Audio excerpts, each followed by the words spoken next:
Welcome to Buddha Bedtime Stories. Tonight, we'll set aside the noise of the day and journey together into a world of gentle Buddhist wisdom, timeless lessons, and peaceful reflections designed to help you relax, unwind, and drift into deep, restorative sleep. Before we begin, take a moment to get comfortable. Adjust your pillow. Settle into your favorite sleeping position. Allow your shoulders to soften. Let your jaw relax. And if it feels comfortable, take a slow, deep breath in through your nose. Hold it for just a moment and gently exhale. Again, take a deep breath in and slowly let it go. Feel the weight of the day beginning to leave your body. As you settle in, I'd love to know, what time is it where you are right now? And where in the world are you listening from tonight? Perhaps you're listening beneath the stars in a quiet countryside village. Maybe you're resting in a busy city apartment after a long day. Or perhaps you're listening from the other side of the world, wrapped in blankets as the night grows deeper. Wherever you are, and whatever this day has brought you, know that you are welcome here. For the next little while, there is nowhere else you need to be. Nothing you need to solve. Nothing you need to achieve. Nothing you need to carry. Tonight is simply an opportunity to rest, to breathe, to listen, and to allow these ancient Buddhist stories to gently guide your mind away from worry and toward peace. So take one more slow breath. Feel the bed supporting you. Feel your body growing heavier. Feel your mind beginning to slow. And when you're ready, we'll begin tonight's story. On the northern edge of an ancient forest, where rolling hills met the foothills of distant mountains, there stood a magnificent oak tree. It was older than anyone could remember. Generations had grown up beneath its branches. Children had climbed its sturdy limbs. Travelers had rested in its shade. Birds had built countless nests among its leaves.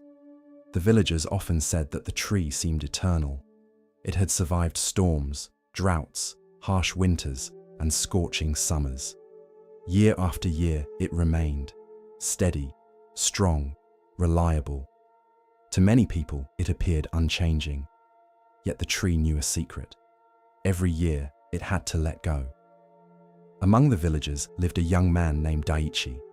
Unlike the great oak, Daiichi struggled with letting go.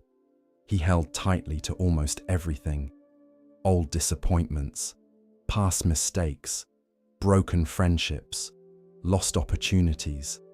Even possessions he no longer needed filled his small home.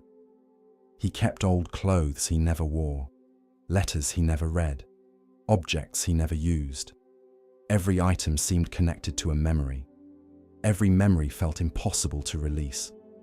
Whenever something ended, Daiichi resisted. Whenever life changed, he suffered.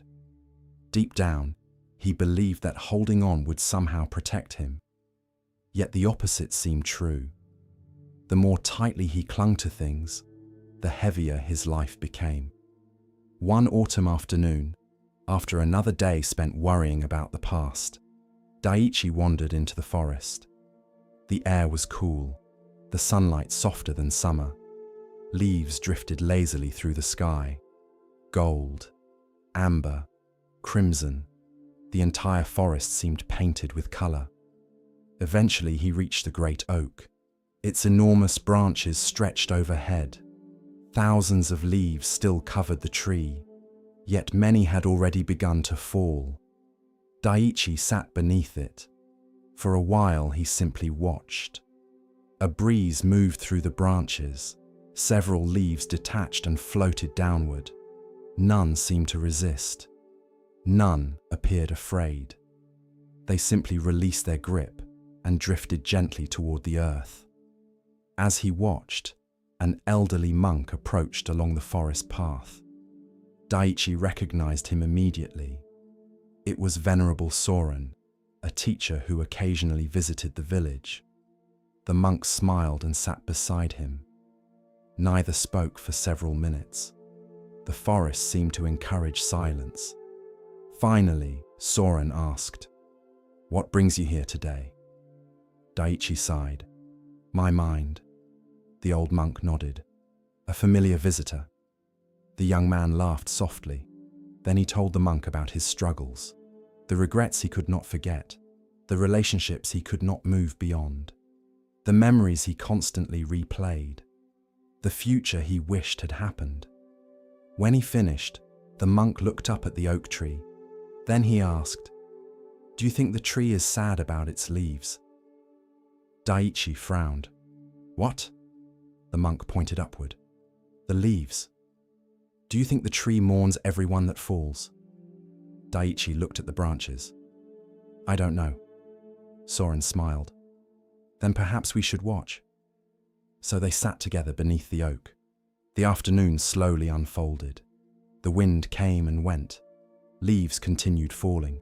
The tree remained. Finally, the monk spoke again. "Tell me, why do leaves fall?" "Because winter is coming." "Exactly." The old monk nodded. "The tree understands something many people forget." "What?" "That holding on forever prevents new growth." Daiichi listened carefully. The monk continued. "If the tree refused to release its leaves, what would happen when spring arrived?" The young man thought for a moment. There would be no room for new ones. The old monk smiled. "Exactly." The answer seemed simple, almost too simple, yet something about it lingered. Over the following weeks, Daiichi found himself returning to the oak tree often. Each visit revealed new changes. More leaves fell, more branches became bare. The transformation seemed gradual and effortless. The tree never appeared frightened, never desperate, never resistant. It simply participated in the season. One particularly windy afternoon, Daiichi arrived to find almost half the leaves gone. The ground beneath the tree glowed with autumn colors. It looked beautiful, yet the tree appeared less full than before. A thought suddenly entered his mind. Perhaps letting go was not destruction. Perhaps it was part of a cycle. Still, understanding a lesson and living it are very different things. A few days later, Daiichi received news that an old friend was moving far away. The two had grown distant over the years, but the announcement still stirred sadness. His first reaction was familiar: resistance. Why must people leave? Why must relationships change? Why can't things remain as they are? Then he remembered the tree. That evening he walked to the forest. The oak stood quietly beneath the fading light. More leaves had fallen. The branches looked increasingly bare. Yet somehow the tree seemed no less alive. Standing beneath it, Daiichi realized something. The tree did not cling to what had served its purpose. It trusted the seasons. And perhaps life required the same trust. Winter eventually arrived. Snow covered the forest.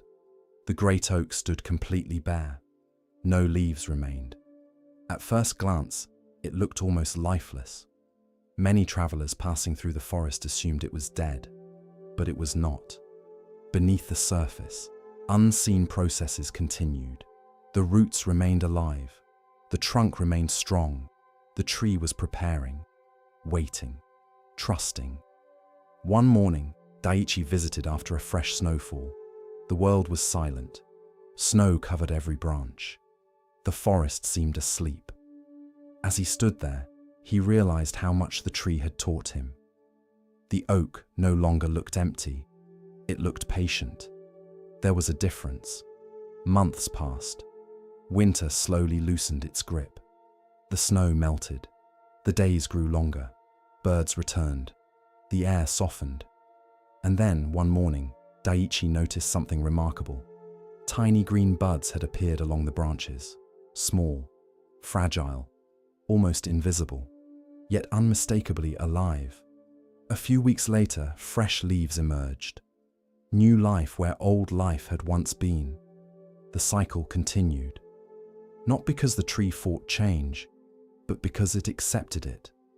That spring, Daiichi began making changes of his own.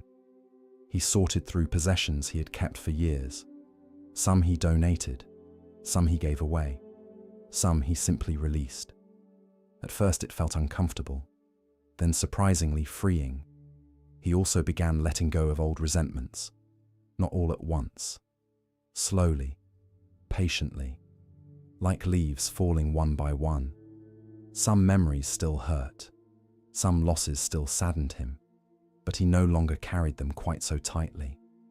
Years later, Daiichi became known for his calm nature. People often sought his advice during difficult transitions. One young woman came after a painful breakup.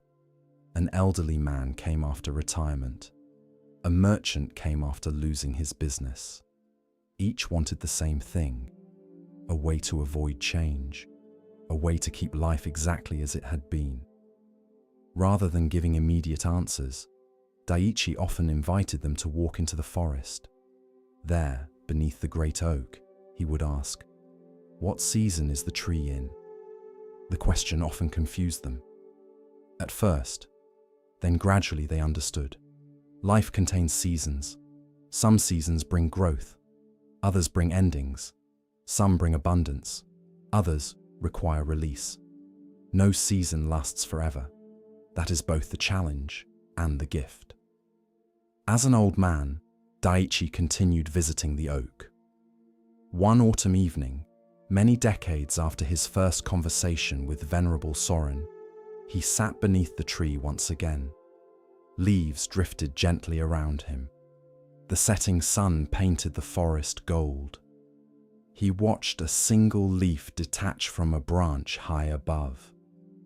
It spun slowly through the air, dancing, turning, floating. Eventually, it landed softly upon the earth. And in that moment, Daiichi understood the lesson more deeply than ever before.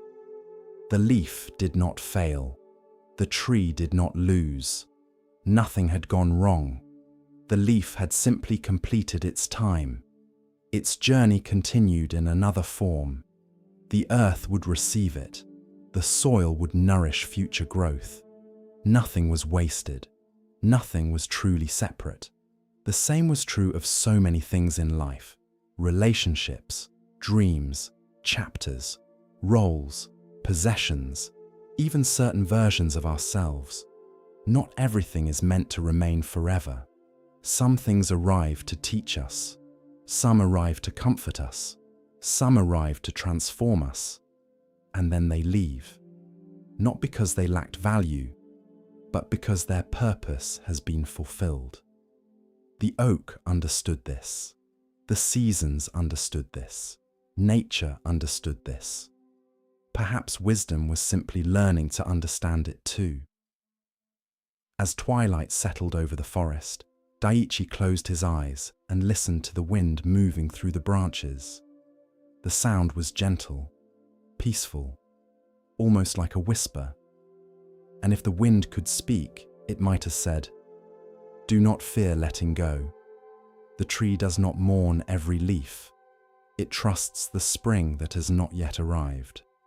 Trust the seasons of your own life as well. For sometimes the very thing you are afraid to release is making space for something beautiful that has not yet begun to grow." As we continue our journey through the wisdom of Zen Buddhism, let us turn to a tale about recognition and the true nature of worth. This is the next story. In a remote valley, nestled between snow-capped mountains, there stood a village that knew the rhythm of the seasons better than the passage of years. The villagers measured time not by calendars, but by nature. The arrival of swallows marked the beginning of spring. The blooming of wildflowers announced summer. The golden harvest signaled autumn, and the first snowfall declared the arrival of winter. For generations, life followed this cycle. The people respected it, trusted it, lived alongside it. Yet every winter brought challenges. The days became short, the nights became long. The fields lay dormant beneath blankets of snow. The mountains disappeared behind storms. Travel became difficult. Food became precious. And many villagers quietly endured a heaviness they rarely spoke about. Among them lived a young woman named Aya. Aya had once been known for her cheerful spirit. As a child, she laughed easily. As a teenager, she dreamed endlessly. As a young adult, she believed life would unfold exactly as she imagined. But life rarely follows our plans. Several difficult years had changed her. Her mother had fallen ill. The family farm struggled. A man she hoped to marry had moved away and never returned. One disappointment followed another. Nothing catastrophic, nothing dramatic. Just enough sorrow, repeated often enough, to slowly dim her spirit. By the time she reached her late 20s, Aya no longer expected much from life. She still worked hard. She still helped others. She still smiled when required. But her joy felt distant, like a memory from another season. Then came the hardest winter anyone could remember. Snow arrived early. Storms lasted for weeks. The river froze. Roads disappeared beneath drifts of ice. The village became isolated. Many people worried. Some feared food shortages. Others feared illness. The darkness seemed endless. As winter deepened, so did Aya's sadness. Every morning she looked out the window and saw only white fields and grey skies. Every evening, darkness arrived before she felt ready for it. The world appeared lifeless, silent, frozen. One particularly cold morning, Aya walked into the forest to gather firewood. The air stung her cheeks. Her breath formed clouds before her face. Snow covered every branch. The entire landscape seemed asleep. As she moved through the woods, she thought about all the things she had lost, all the things that had not happened, all the things she wished were different. The more she thought, the heavier her heart became. Eventually, she stopped beside an old pine tree. The forest was completely silent, or so she thought. Then she heard it, a song, soft at first, almost impossible to notice, a single bird singing somewhere among the snow-covered branches. Aya looked around in surprise. Surely she had imagined it. Birds did not sing in winter, not here, not now. Yet the song came again, clear, gentle, unmistakably real. She followed the sound. Eventually she found the source. A small brown bird perched on a branch. Its feathers puffed against the cold. Its tiny body seemed fragile against the vast winter landscape. And yet it continued singing. The sight felt strangely absurd. Everything around it appeared frozen. The sky was grey, the trees were bare, the ground was covered in snow, and still the bird sang. Aya stood watching for several minutes. Then she shook her head. "Foolish bird." The words escaped before she could stop them. The bird, of course, offered no reply. Eventually it flew away, yet the image remained in her mind. Over the following days, she heard the bird again, always singing, always cheerful, always appearing when the world seemed at its coldest. The mystery began to irritate her. One morning, while delivering supplies to an elderly monk who lived near the edge of the village, she mentioned it. The monk's name was Tenzin. He had lived in the valley for many decades. People often sought his advice, though his answers were rarely straightforward. Aya set down the basket she carried. Then she asked, "Why would a bird sing in winter?" The old monk smiled. Why indeed? Aya frowned. There is nothing to sing about. Tenzin looked amused. Nothing? The trees are bare. Yes. The fields are frozen. Yes. The days are short. Yes. The world is asleep. The monk nodded. Then he asked, Do you think the bird doesn't know that? Aya hesitated. The question felt strange. Of course the bird knew. It lived in the same winter, the same cold, the same darkness. The old monk poured tea into 2 small cups. Steam rose gently into the air. Then he said, Perhaps the bird sings not because winter is absent. He handed her a cup. Perhaps it sings despite winter. The words lingered, but Aya wasn't convinced. The answer felt too simple, too optimistic. Life wasn't a song. Life was difficult. Life was loss. Life was uncertainty. Birds could afford to sing. People carried responsibilities. That evening she returned home unconvinced. Yet the next morning she heard the bird again, and the morning after that, and the one after that. Its song seemed to appear precisely when the weather felt most severe. Eventually, curiosity overcame irritation. One day she followed the bird deeper into the forest. The snow was fresh, the air perfectly still. The bird moved from branch to branch, singing as it went. Finally, it settled near a clearing where sunlight broke through the trees. Aya sat quietly nearby. For a long time she simply listened. The song wasn't extraordinary. It wasn't louder than other birds. It wasn't more beautiful. Yet within the silence of winter, it felt important, almost courageous. As she listened, a realization slowly emerged. The bird wasn't waiting for spring. It wasn't postponing its song until conditions improved. It wasn't saying, I will sing when the snow melts. I will sing when the flowers return. I will sing when life becomes easier. It sang now, in the middle of winter, in the middle of uncertainty, in the middle of cold and darkness. The insight unsettled her, because she realized she had been doing the opposite. For years, she had postponed her happiness. She had been telling herself, I will be happy when life improves. I will be happy when things return to normal. I will be happy when my circumstances change. Yet those conditions kept moving further away, like a horizon, always visible, never reached. The winter continued, but something inside Aya began to shift. Not dramatically, not all at once, slowly. One morning she noticed the beauty of sunlight reflecting on snow. Another day she enjoyed sharing tea with a neighbor. Another day she laughed unexpectedly during a conversation. Small moments, ordinary moments. Moments she might previously have overlooked. The hardships remained. The cold remained.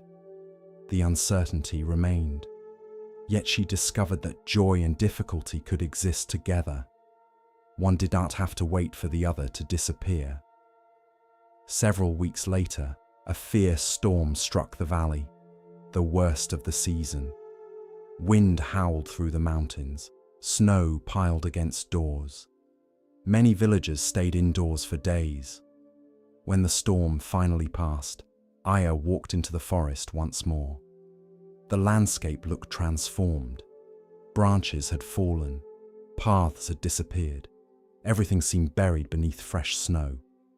For a moment she wondered whether the little bird had survived. Then she heard it, faintly, somewhere beyond the trees.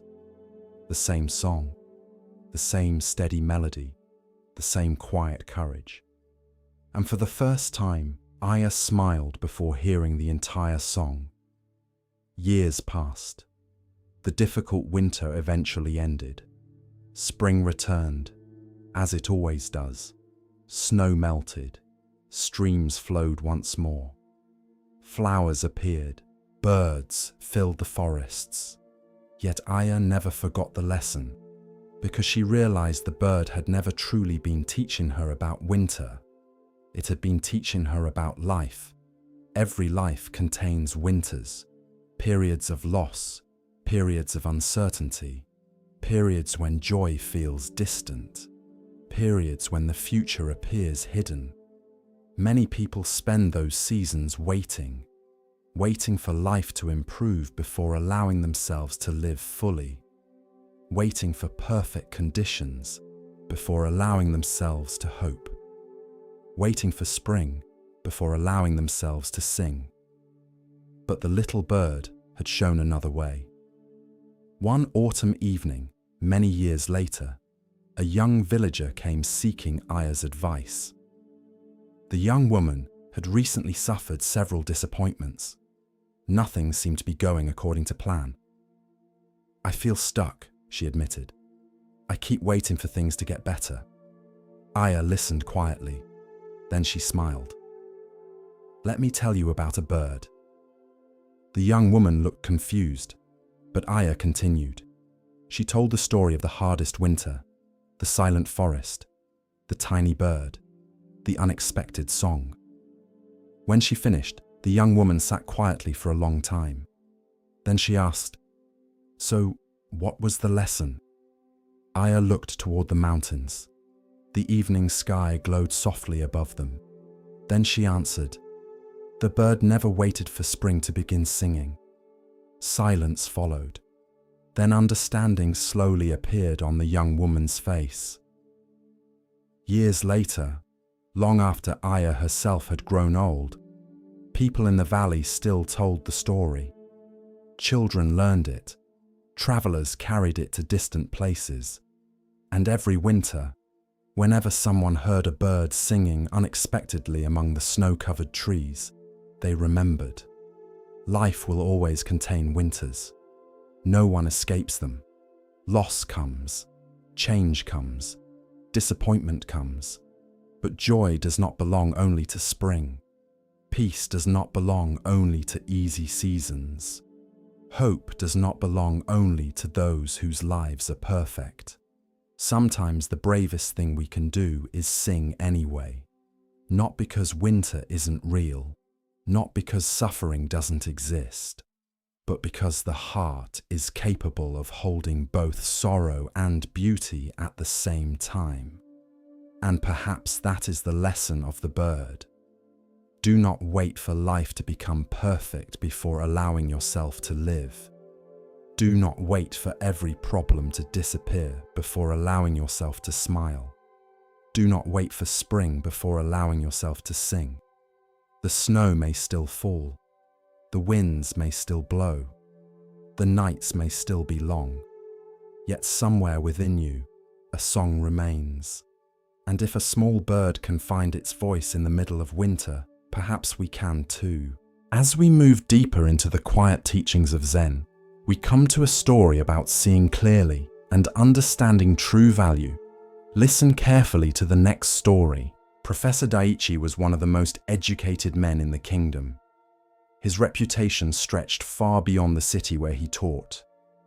He had studied philosophy, history, poetry, mathematics, and religion. He had debated scholars, written books, delivered lectures to crowded halls. Students traveled great distances simply to hear him speak, and yet, despite all his knowledge, he was restless. The more he learned, the more questions appeared.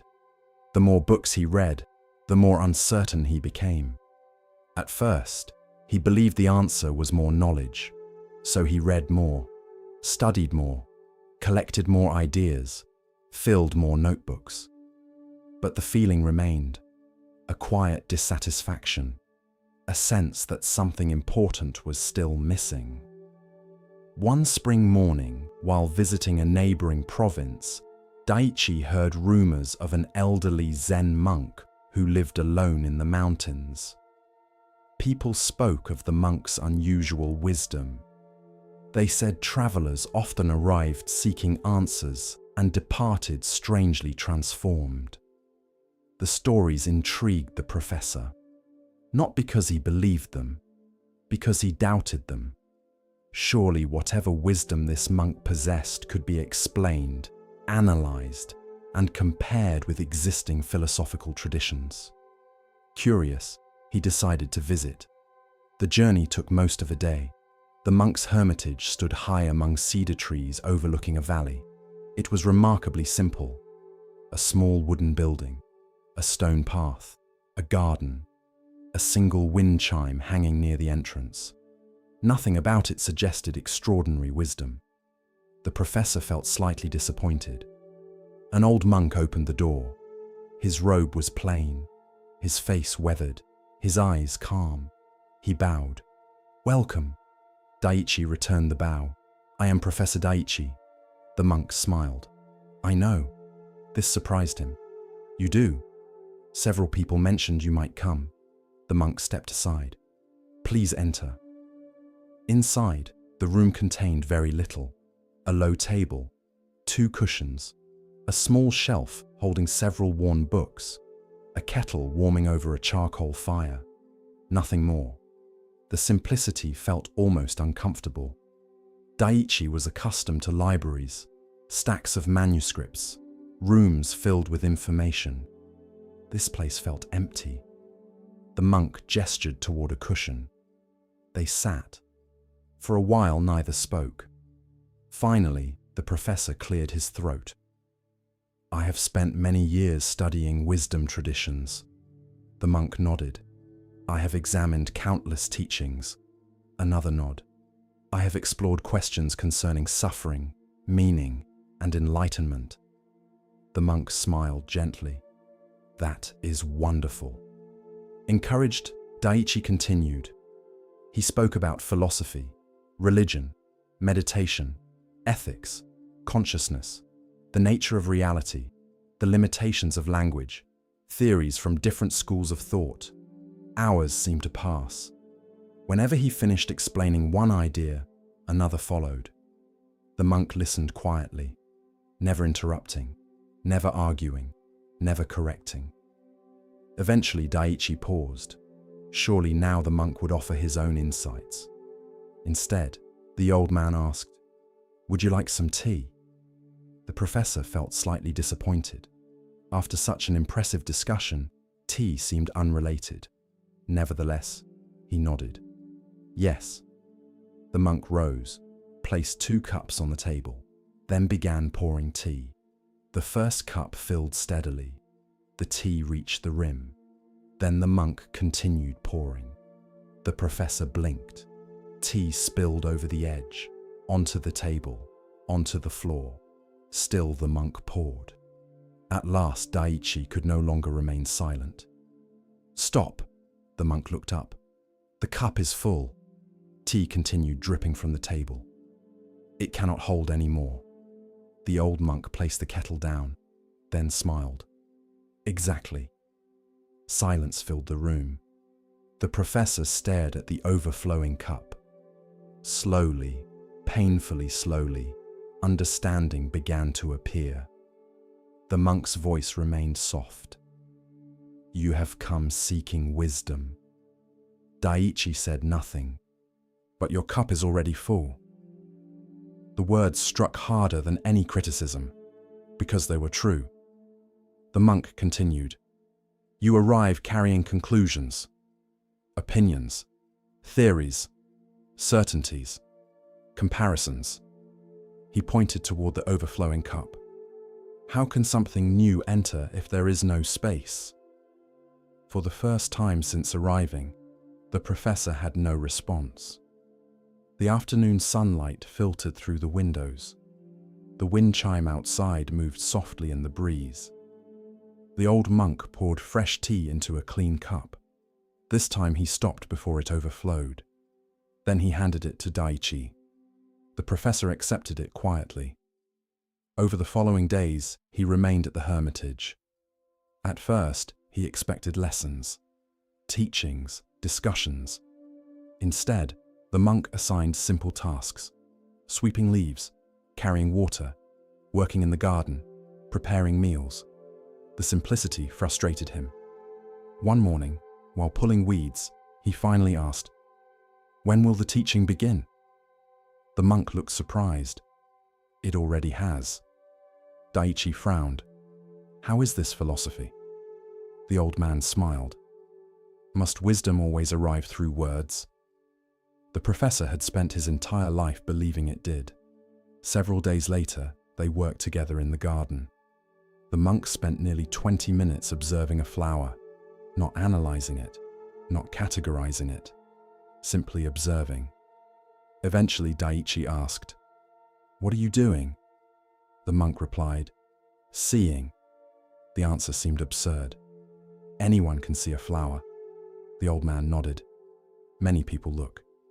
He smiled gently. Very few actually see. That night, Daiichi reflected on the conversation. The monk possessed remarkably little formal education, yet there was something about him, a quality difficult to describe, a kind of spaciousness. The old man never seemed rushed, never seemed eager to prove anything, never seemed trapped by his own opinions. The professor began noticing how different this felt from his own mind. His thoughts constantly evaluated, compared, judged, categorized. Every experience became material for analysis, useful in some ways, exhausting in others. Weeks passed. One evening, they sat watching clouds move across the valley. Without warning, the monk asked, "What shape is that cloud?"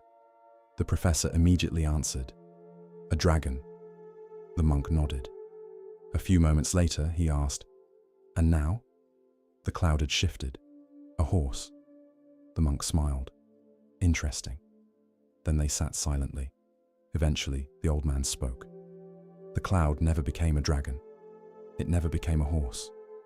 It simply changed." The professor listened. "We supplied the names." The words lingered. Suddenly he saw how often his mind operated this way. Reality appeared. Then labels followed. Good, bad, success, failure, important, unimportant, wise, foolish. The labels arrived so quickly he rarely noticed them, like a man mistaking his map for the landscape. One rainy afternoon, the monk handed Daiichi a bowl. The bowl contained muddy water. Wait. Nothing else. Just wait. The professor sat holding the bowl. Minutes passed. Gradually the mud settled. The water became clear. When the monk returned, he asked, "What happened?" The mud settled. The monk nodded. "Did you force it?" "No." "Did you command it?" "No." The old man smiled. Some things become clear when left undisturbed.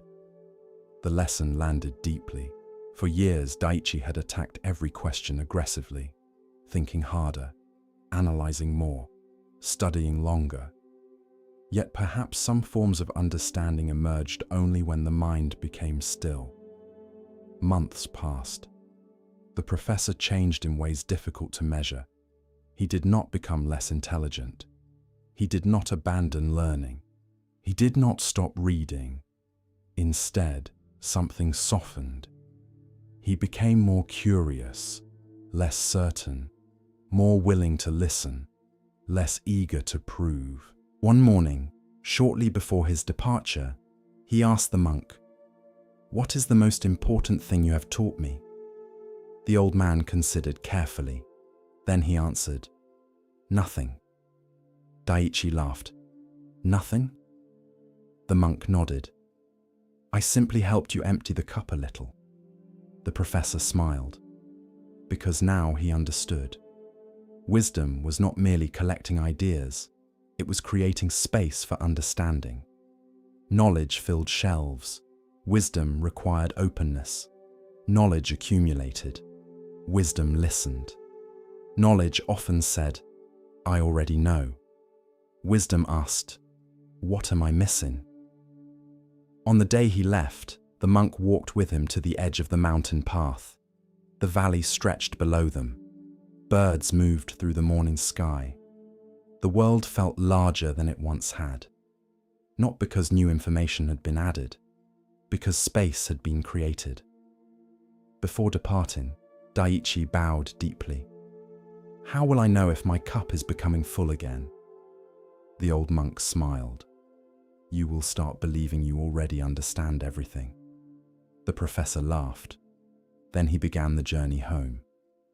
Years later, his students noticed a remarkable change.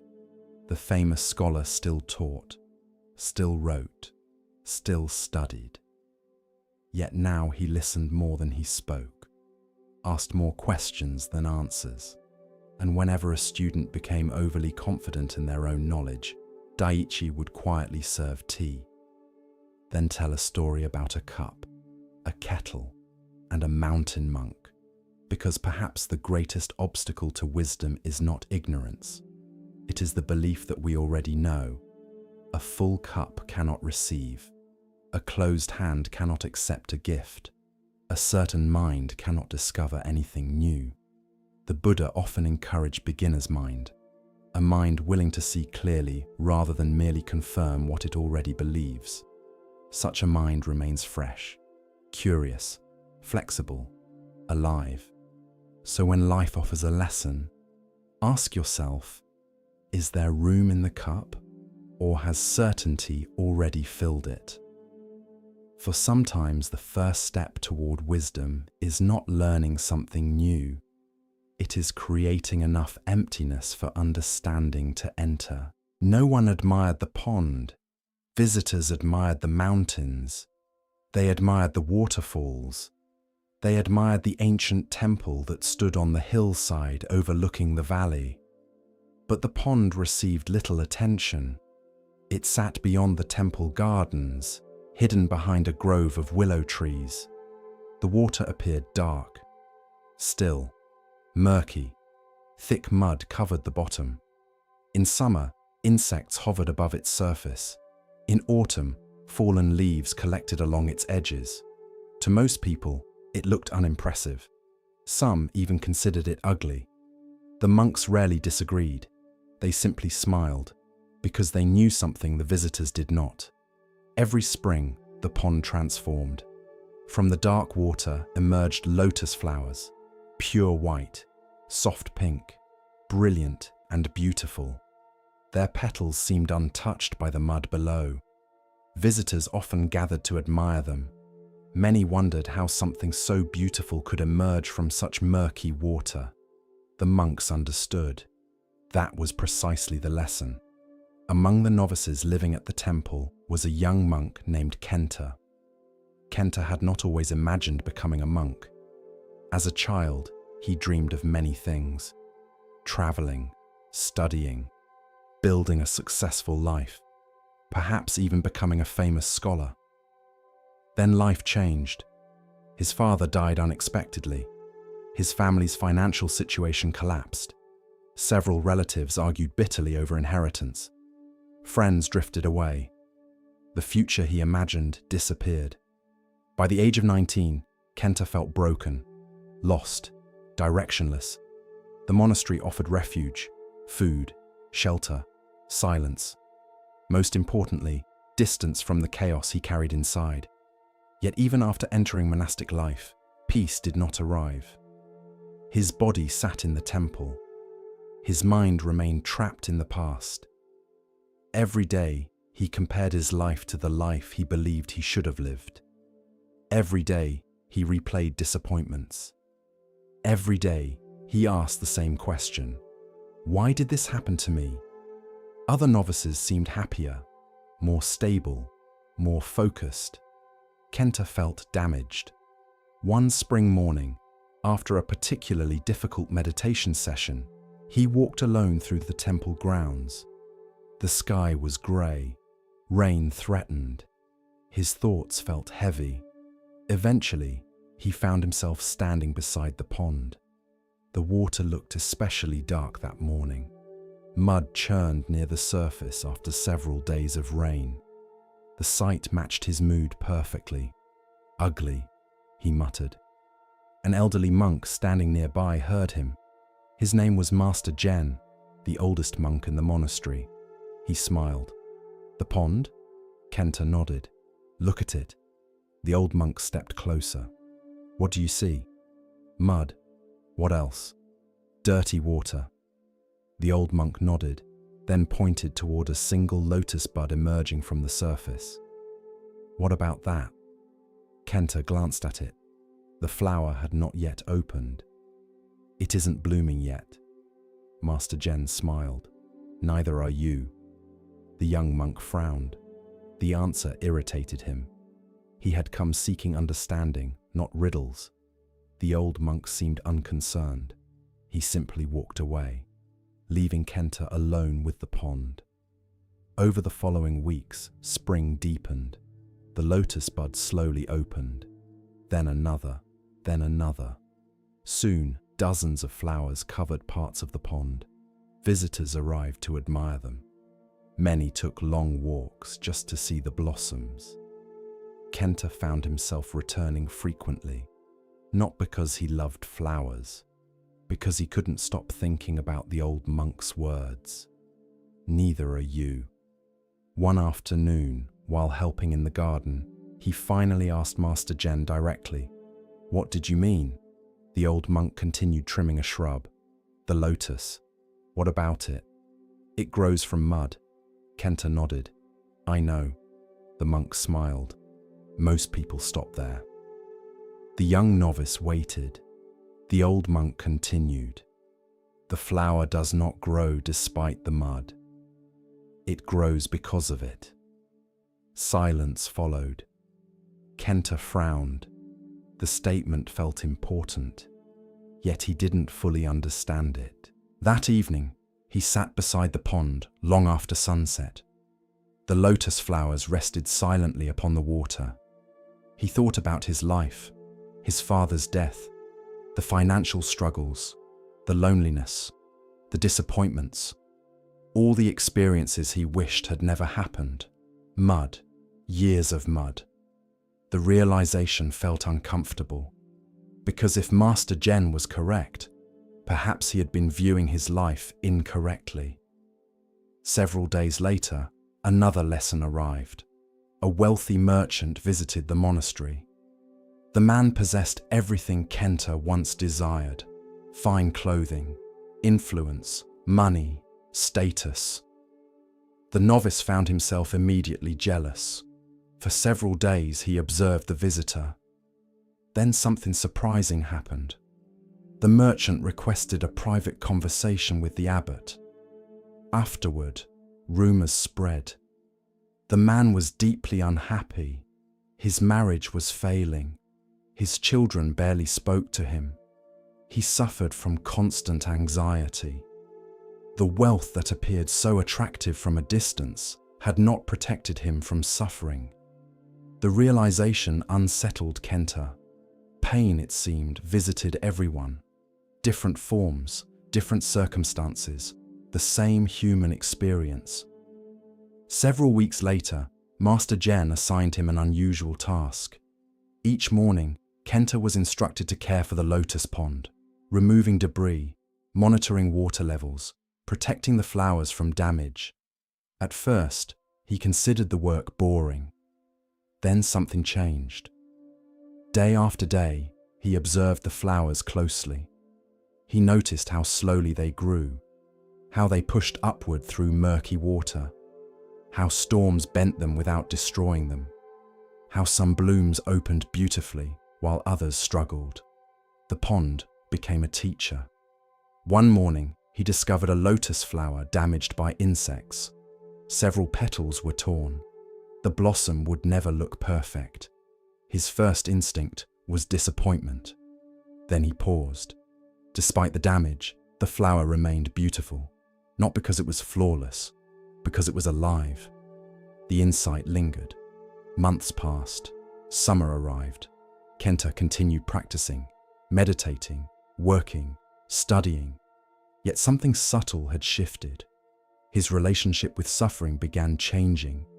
He stopped asking, "Why did this happen to me?" Instead, he began asking, "What is this teaching me?" The difference was profound. One question led to resentment. The other led to curiosity. Life did not become easier, but it became more meaningful.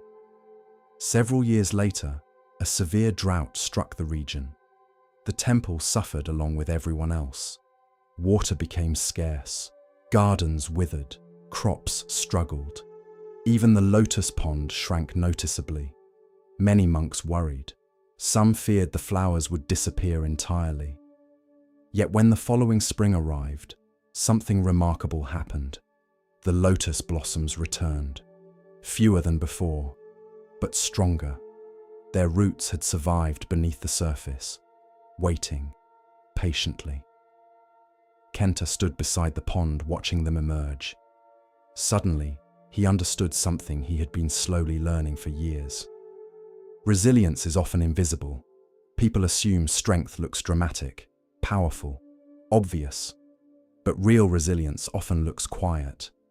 Roots surviving winter, seeds waiting beneath soil, a lotus growing through mud. Years continued passing. Kenta eventually became a teacher. Students frequently sought his guidance, especially those experiencing difficulties. One young novice arrived after losing both parents within a short period. The grief overwhelmed him. Life felt unfair, meaningless, broken. Kenta listened carefully, then led the novice to the pond. By now, it was famous throughout the region. Hundreds of lotus flowers bloomed each spring. They stood quietly beside the water. After several minutes, the novice asked, "Why did you bring me here?" Kenta pointed toward a flower. "What do you see?"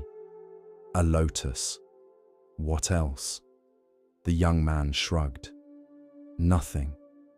Kenta smiled. "Most people see a flower." He pointed toward the dark water. "I see the mud too." The novice remained silent. The teacher continued. "The flower is beautiful. The mud is not. Yet they belong to the same story." The young man stared at the pond. Something softened in his expression. Not healing, not yet, but perhaps the beginning of healing. Years later, Kenta himself grew old. His hair turned grey, his movements slowed. The pond remained. Each spring, lotus flowers continued blooming. Generation after generation, student after student, lesson after lesson. One evening, while sitting beside the water at sunset, a visitor asked him, "What is the greatest lesson the lotus teaches?" Kenta reflected carefully, then answered, "That suffering is not always an obstacle." The visitor looked surprised. "What do you mean?" The old monk smiled. "Many people spend their lives wishing the mud had never existed." He looked across the pond. "But without the mud, there is no lotus." The wind moved gently across the water. The flowers swayed slightly. The visitor remained thoughtful. And perhaps that is the lesson. Most people want growth without difficulty, wisdom without confusion, strength without struggle, compassion without heartbreak, patience without waiting. Yet life rarely works that way. The experiences we resist often become the very conditions that help us grow. Loss can deepen empathy. Failure can create humility. Loneliness can reveal connection. Hardship can uncover resilience. This does not mean suffering is good, nor does it mean we should seek it. The mud is still mud. Pain is still pain. Grief is still grief. But the lotus reminds us of something hopeful. We are not defined solely by what happens to us. We are also shaped by how we grow through it. The Buddha himself taught that awakening often begins by facing suffering honestly, not avoiding it, not denying it, not pretending it isn't there. The lotus never escapes the mud. It grows through it, and perhaps we can too. So when life feels difficult, remember the pond. Remember the dark water, remember the unseen roots beneath the surface, and remember the flower. Because some of the most beautiful qualities a human being can develop are not born from comfort. They are born from adversity met with wisdom. Just as the lotus rises from the mud without being stained by it, we too can emerge from life's difficulties carrying compassion, understanding, and strength, not despite the mud, but because we learned how to grow through it. With each step on the Zen path, a new lesson unfolds.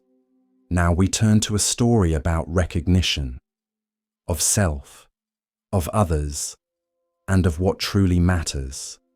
Listen carefully to the next story. The village of Nandara sat between a dense forest and a wide river. The people there lived simple lives. They farmed, fished, raised families, shared stories beside evening fires. Most days passed peacefully, yet like all villages, Nandara carried its share of fears. Fear of drought, fear of illness, fear of loss, fear of the unknown. The villagers rarely spoke about fear directly. Instead, they spoke about dangers, threats, possibilities, warnings. But beneath many conversations, fear quietly shaped the way people saw the world. Among the villagers lived a young man named Toma. Toma was intelligent, hard-working, and cautious, very cautious. Some people called him wise, others called him anxious. The difference was often difficult to see. Toma believed caution kept him safe, so he questioned everything, double-checked everything, prepared for every possibility. He imagined dangers before they arrived. He planned responses before they were needed. The habit helped him sometimes, but it also exhausted him. His mind rarely rested. Every shadow contained risk. Every uncertainty contained threat. Every unfamiliar situation demanded suspicion. Though he appeared calm on the outside, his thoughts often raced beneath the surface. One evening, after visiting a neighboring village, Toma began walking home through the forest path. The route was familiar. He had traveled it many times. The sun had already disappeared. Twilight filled the trees. Long shadows stretched across the ground. Birdsong faded. The forest grew quiet. Toma quickened his pace. Not because he feared the forest. At least, that is what he told himself. The path curved around a large boulder, then continued downhill toward the village. As he rounded the bend, something caught his eye. A snake, large, dark, coiled directly across the path. Toma froze. His heart slammed against his chest. His breathing stopped. The world narrowed instantly. Snake, danger, run. Every instinct activated. The creature appeared enormous, its body thick, its shape unmistakable. Toma stepped backward carefully. Then another step. His pulse hammered. The forest suddenly felt hostile. Every sound seemed threatening. The fading light made everything worse. He stared at the snake. The snake remained motionless. Minutes passed. The creature did not move. Neither did Toma. Fear held them both in place. Eventually, the young man abandoned the path entirely. He turned around, took a much longer route home. By the time he reached the village, darkness had fully arrived. His family immediately noticed something was wrong. What happened? Toma described the encounter. The enormous snake, the dangerous location, the narrow escape. The story spread quickly. By morning, everyone knew. Several villagers decided to avoid the path entirely. Others carried sticks for protection. Parents warned children. Fear multiplied, not because anyone had seen the snake themselves, because someone else had. The following afternoon, an elderly monk named Genkai arrived in the village. He often traveled between monasteries, offering teachings wherever people invited him. The villagers welcomed him warmly. During dinner, someone mentioned the snake. Several people described its size. Others added details. The story grew slightly with each retelling. Genkai listened quietly, then asked, "Has anyone seen it today?" Silence. The villagers exchanged glances. Finally, someone answered, "No." The monk nodded. Interesting. The next morning, Genkai walked toward the forest path. Several villagers tried to stop him. The snake might still be there. The route was dangerous. The monk smiled, then continued anyway. Curiosity eventually persuaded Toma to accompany him. The young man remained nervous throughout the journey. His eyes constantly scanned the undergrowth. Every rustling leaf captured his attention. The memory of the previous evening remained vivid. Eventually, they reached the bend in the path. Toma stopped immediately. "There," he pointed. The snake remained exactly where he remembered it. Dark, coiled, dangerous. The monk looked carefully, then calmly walked forward. Toma nearly shouted. "Stop!" Genkai continued. The young man watched in horror. The monk reached the snake, bent down, then lifted it from the ground. Toma stared, speechless. The snake dangled harmlessly from the monk's hands. Because it was not a snake, it was a rope. Old, weathered, darkened by rain and dirt, but undeniably a rope. The realization struck like lightning. Toma stood frozen. His fear had felt completely real. His racing heart, his panic, his certainty, all real.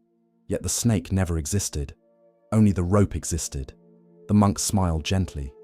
"What frightened you?" Toma swallowed hard. "The rope." Genkai shook his head. "No." The young man frowned. "What do you mean?" The monk laid the rope beside the path. The rope caused confusion. He looked kindly at Toma. "Your mind created the snake." The words lingered long after they returned to the village. For several days, Toma could think of little else. His fear had been genuine, yet its object had been imaginary. How many other fears operated the same way? The question unsettled him, because he suspected the answer might be uncomfortable. Weeks later, another incident occurred. A merchant failed to arrive when expected. Toma immediately imagined problems, accidents, robbery, disaster. The familiar cycle began. Then he remembered the rope. He paused, took a breath, and waited. The merchant arrived the next morning, delayed by rain, nothing more. Again, the mind had created a snake. Months passed, the lesson deepened. One day, a friend failed to return a greeting. Toma instantly assumed offense. Perhaps the friendship had changed. Perhaps resentment existed. Perhaps something was wrong. Then he remembered the rope. The following day, he discovered the friend simply hadn't heard him. Another snake vanished. The pattern appeared everywhere. A strange pain became a serious illness. Until it wasn't. A delayed letter became terrible news. Until it wasn't. An uncertain future became certain catastrophe. Until it wasn't. Again and again, the mind filled gaps with fear. The rope became a snake. One winter evening, Toma visited Genkai. The monk sat beside a fire drinking tea. "I keep finding ropes." The old monk laughed. "Good." The young man smiled. "I didn't realize how many snakes I carried." The monk nodded. "Most people don't." Silence settled between them. The fire crackled softly. Finally, Toma asked, "Why does the mind do this?" Genkai looked thoughtfully into the flames. "Because uncertainty is uncomfortable," the monk continued. "When information is incomplete, the mind often invents a story." Toma nodded. "And fear writes very convincing stories." The old monk smiled. "Exactly." Years passed. The teaching transformed Toma's life. Not because fear disappeared. Fear remained. Fear still served important purposes. Real dangers existed. Real problems occurred. real suffering happened. The lesson was not that fear is always wrong. The lesson was to investigate before believing it completely. One spring, a severe drought threatened the region. Many villagers panicked immediately. Predictions spread. Rumors multiplied. Disaster seemed inevitable. Toma listened carefully, then remembered the rope. The drought was real. But many conclusions surrounding it were assumptions. No one knew the future. Preparations were wise. Panic was not. The distinction helped many people remain calm. Years later, Toma became known as a wise advisor. Young people often sought his guidance. One afternoon, a frightened student arrived. "I think everything is going wrong." The young man described work problems, relationship concerns, financial worries, health fears, an endless collection of anxieties. Toma listened patiently, then asked, "Which of these are happening right now?" The student paused. Several concerns were real. Many were possibilities. Others were pure imagination. The realization slowly appeared. The old teacher smiled, then shared the story of the rope. The student laughed, then grew thoughtful, then quiet, because everyone eventually discovers their own ropes. Late in life, Toma returned to the forest path. The trees had grown taller. The village had changed. Many people from the original story were gone. The path remained. The bend remained. The memory remained. He stood where he once froze in terror. The place looked ordinary, peaceful, almost beautiful. The irony made him smile. For a while he simply listened. Wind moving through leaves, birds calling in the distance, water flowing somewhere beyond the trees. Then he remembered something important. The fear had been real. The snake had not. That distinction mattered. Many people dismiss fear entirely after discovering an illusion. The Buddha's teaching was more subtle. The suffering was real. The experience was real. The misunderstanding was real. Only the snake was false. And perhaps that is the lesson. Much of human suffering arises not from reality itself, but from mistaken perception. We imagine rejection where none exists, failure where none exists, danger where none exists. We create stories, then react to those stories as though they are facts.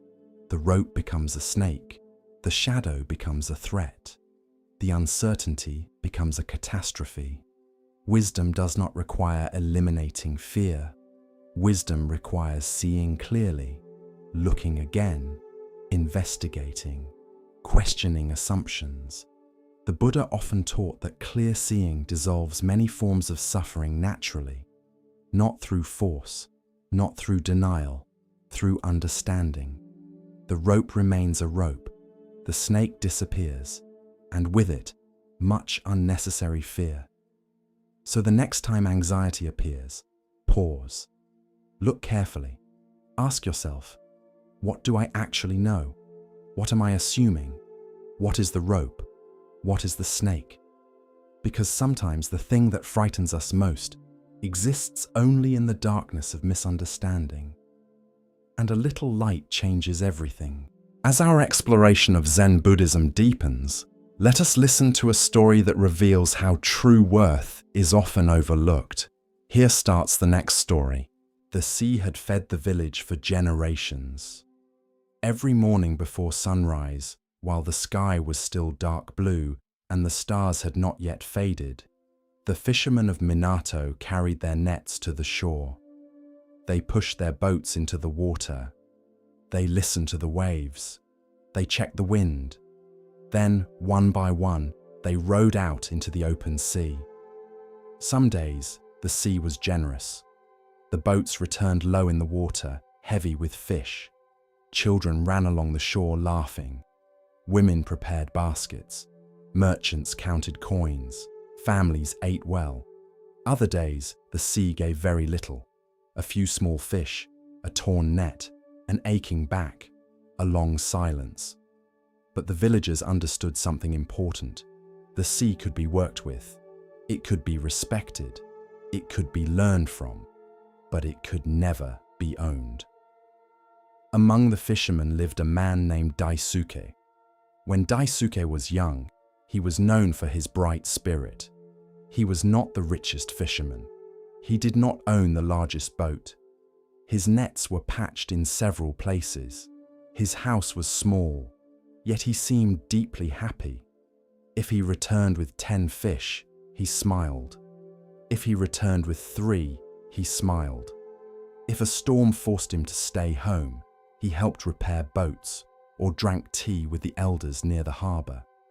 People liked being around him. His laughter came easily. His gratitude was natural. Every evening, he ate with his wife, Hana, and their young daughter, Emi, in a small house near the water. Their meals were simple: rice, fish, vegetables, tea, sometimes fruit if the market had been kind. Before eating, Daisuke always looked at the table and said, "Enough." Hana would smile. Emi would repeat the word proudly, "Enough." And for many years, it truly was. Then, slowly, comparison entered his life. It did not arrive like a storm. It arrived like a small leak in a boat, quiet, easy to ignore, dangerous over time. One fisherman bought a larger boat. Another built a bigger house. A third began selling fish to merchants in the city and returned wearing finer clothes. At first, Daisuke felt happy for them, then curious, then restless. One evening, after passing a neighbor's newly built home, he looked at his own small house differently. The walls seemed thinner than before. The roof seemed older. The table seemed poorer. Nothing had changed, except his seeing. That night, when Hana placed dinner before him, she waited for the familiar word, "Enough." But Daisuke said nothing. He only looked down at the meal. Hana noticed. "What is it?" He shook his head. "Nothing." But it was not nothing. A new thought had entered him. Maybe this is not enough. From that day forward, the thought grew. When his catch was small, he felt ashamed. When his catch was large, he wondered why it was not larger. When neighbors succeeded, their happiness felt like an accusation. When others praised his work, he barely heard them. He began rising earlier, returning later, repairing nets late into the night. Hana admired his effort at first, then worried. "You work as though something is chasing you," she said one evening. Daisuke laughed. "I am only trying to improve our life. Our life is not bad." I did not say it was, but his voice was sharp, sharper than he intended. Hana said nothing more. Outside, the waves moved gently against the shore. Inside, something less gentle had begun moving through his heart. One morning, rumors spread through the village. A golden fish had been seen beyond the western reef. Not golden in the way ordinary fish flash beneath sunlight. Truly golden. Its scales shone like coins. Its fins moved like silk. An old fisherman claimed he had seen it leap from the water at dawn, glowing brighter than the sunrise. Another said it was no ordinary fish, but a blessing from the sea. A merchant claimed that nobles in the city would pay a fortune for such a creature. By sunset, the entire village was talking. Some laughed, some doubted, some dreamed. Daisuke listened silently, but inside him, something awakened. A golden fish, one catch, one miracle, one moment that could change everything. That night, he could not sleep. He imagined the fish in his net. He imagined merchants gathering around him. He imagined coins spilling across his table. A larger boat, a larger house, finer clothing for Hana, a better future for Emi, respect, security, admiration. More. The word glowed inside him. More. The next morning, he rowed toward the western reef.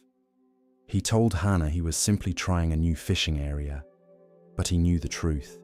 He was searching. For hours he watched the water. Every flash beneath the surface made his heart leap. Every wave became a possibility. Every shadow seemed promising. But the golden fish did not appear. He returned with only 4 ordinary fish, a catch he once would have accepted with gratitude. Now it felt like failure. Days passed, then weeks. Daisuke searched constantly. He ignored familiar fishing grounds. He stopped listening to older fishermen who knew the currents. He neglected ordinary catches because ordinary fish no longer interested him. His income declined. His patience declined faster. Hana tried to speak with him. Daisuke, we have less food than before. I know. You are chasing a rumor. I am chasing an opportunity. At what cost? He turned away. That question angered him because he did not want to answer it. At the harbor, an elderly fisherman named Hiro watched him carefully. Hiro had fished the sea for more than 50 years. His boat was small, his hands rough, his face deeply lined from sun and salt, but his eyes were peaceful. One evening, Hiro found Daisuke repairing a net with unnecessary force. You are angry at the net, the old man said. Daisuke looked up. The net keeps tearing. Perhaps it is tired of chasing dreams. Daisuke frowned. I do not need riddles. Hiro sat beside him anyway. For a while, neither spoke. Then the old fisherman asked, What are you truly trying to catch? The golden fish. Hiro nodded. And after that? Daisuke paused. What do you mean? If you catch it, what then? I sell it. And then? I buy a better boat. And then? A better house. And then? Daisuke grew irritated. Then life is better. Hiro looked toward the sea. For how long? The question lingered. Daisuke hated it, so he returned to his net. The old fisherman stood. Before leaving, he said, A hungry heart can swallow the whole sea and still call itself empty. Daisuke pretended not to hear, but he heard. The following month, the obsession deepened. Daisuke dreamed of the golden fish almost every night. Sometimes he caught it. Sometimes it slipped away. Sometimes it spoke with a human voice and said, Not yet. He woke exhausted. During the day, he became distracted. He missed small joys. Emmy showing him a shell she found. Hana preparing his favorite soup. The moon rising silver over the harbor. Everything ordinary became background. The golden fish became foreground. One afternoon, after returning with an empty net, he saw Hiro sitting calmly beside his boat. The old man's net was empty too. Daisuke laughed bitterly. Bad day. Hiro looked at the empty net. Only if I expected the sea to obey me. That does not bother you. Sometimes. Then why do you look peaceful? Hiro smiled. Because an empty net is not an empty life. The answer annoyed Daisuke. He walked away. But later that night, while lying awake, he remembered it. An empty net is not an empty life. He looked toward his sleeping wife, then toward the small room where Emmy rested. For one brief moment, he almost understood. Then the image of the golden fish returned, and the understanding disappeared. One morning, after a night of heavy rain, Daisuke rowed farther than ever before. The sky was grey, the water dark, mist hovered above the sea. Other fishermen stayed closer to shore. Not Daisuke. He rowed beyond the western reef, beyond the familiar currents, beyond caution. Hours passed. The sea was strangely still. Then he saw it, a flash, gold beneath the water. His breath stopped. There it was. The golden fish moved below his boat like a living flame. Its scales shimmered even beneath the cloudy sky. Daisuke's hands trembled. Everything he had imagined seemed suddenly possible. He cast his net. The fish darted away. He pulled the net back, cast it again, missed, again. The fish circled, always just beyond reach. The chase consumed him completely. He no longer noticed the sky darkening, no longer noticed the wind changing, no longer noticed how far he had drifted. There was only the fish, gold, promise, future, more. At last, the net tightened. Daisuke cried out. He pulled with all his strength. The weight was enormous. The boat rocked. Rain began falling. He pulled harder. For one wild moment, he believed he had done it. The golden fish was his. The future was his. Happiness was his. Then the net tore. The weight vanished. Daisuke fell backward into the boat. The sea foamed around him. The golden flash disappeared beneath the waves. Gone. A storm arrived quickly, too quickly. Waves rose. Wind struck the boat. Rain blinded him. For the first time that day, fear replaced desire. He grabbed the oars and tried to turn back, but he had drifted far, too far. The sea he had ignored now demanded his attention. For hours, he fought to return. By the time he reached the harbour, night had fallen. Hana stood on the shore with several villagers. Her face was pale with fear.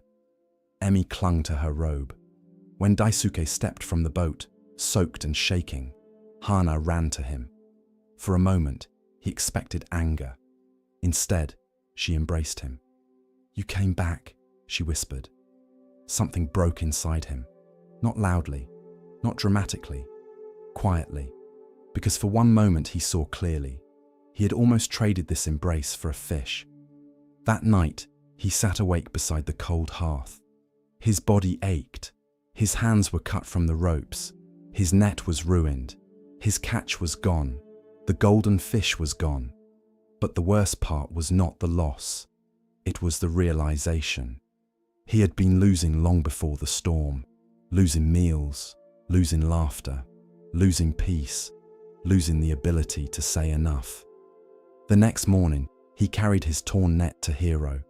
The old fisherman was sitting beside the harbour, as if waiting. Daisuke placed the net down.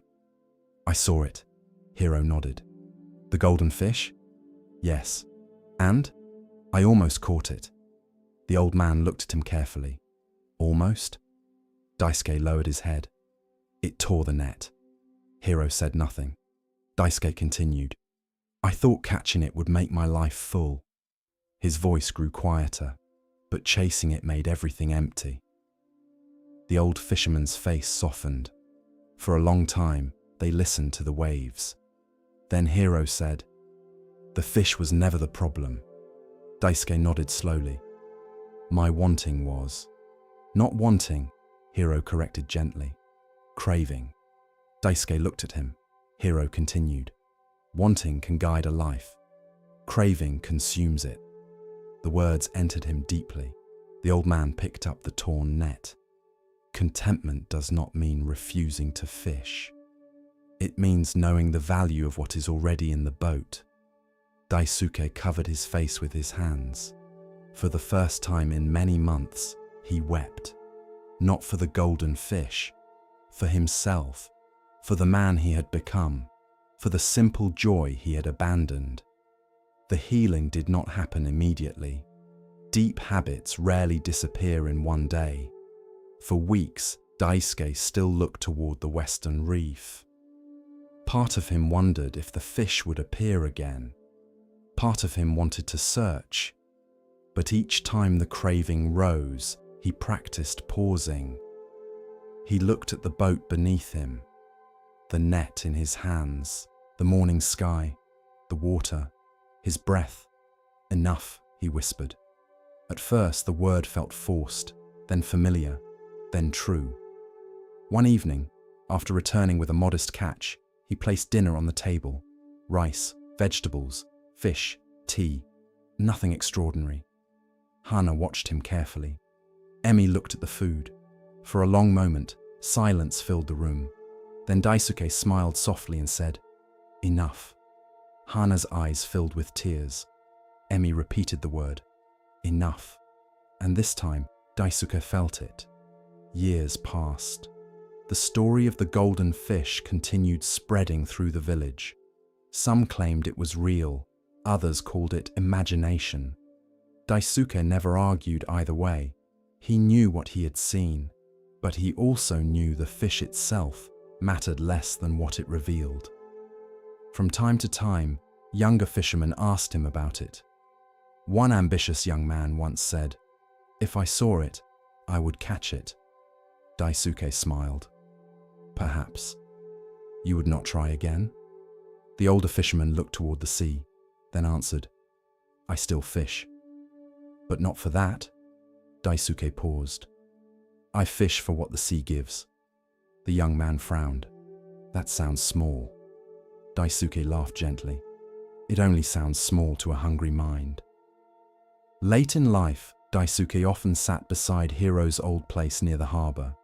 Hiro had passed away years before, but his words remained like stones worn smooth by waves. An empty net is not an empty life. A hungry heart can swallow the whole sea and still call itself empty. Wanting can guide a life. Craving consumes it. Daisuke understood them now, not as clever sayings, as lived truth. One sunset, Emi, now grown, sat beside him. She had a child of her own. The little boy played with shells near the water. Emi looked at her father. "Do you regret chasing it?" Daisuke watched the sea. For a long time he said nothing. Then he answered, "Yes." She waited. "And no." Emi smiled slightly. "That sounds like something old Hiro would say." Daisuke laughed. "Perhaps he finally taught me." He looked toward the horizon. "I regret the pain I caused, the time I lost, the way I forgot what mattered." He paused.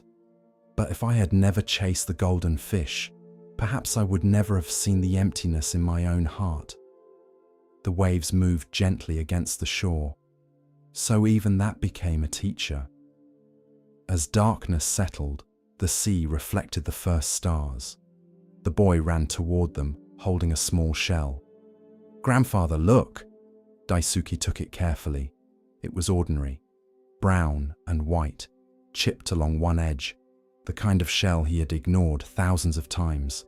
But this time he looked closely. Its spiral, its smoothness, its quiet beauty. He smiled. Beautiful. The child beamed.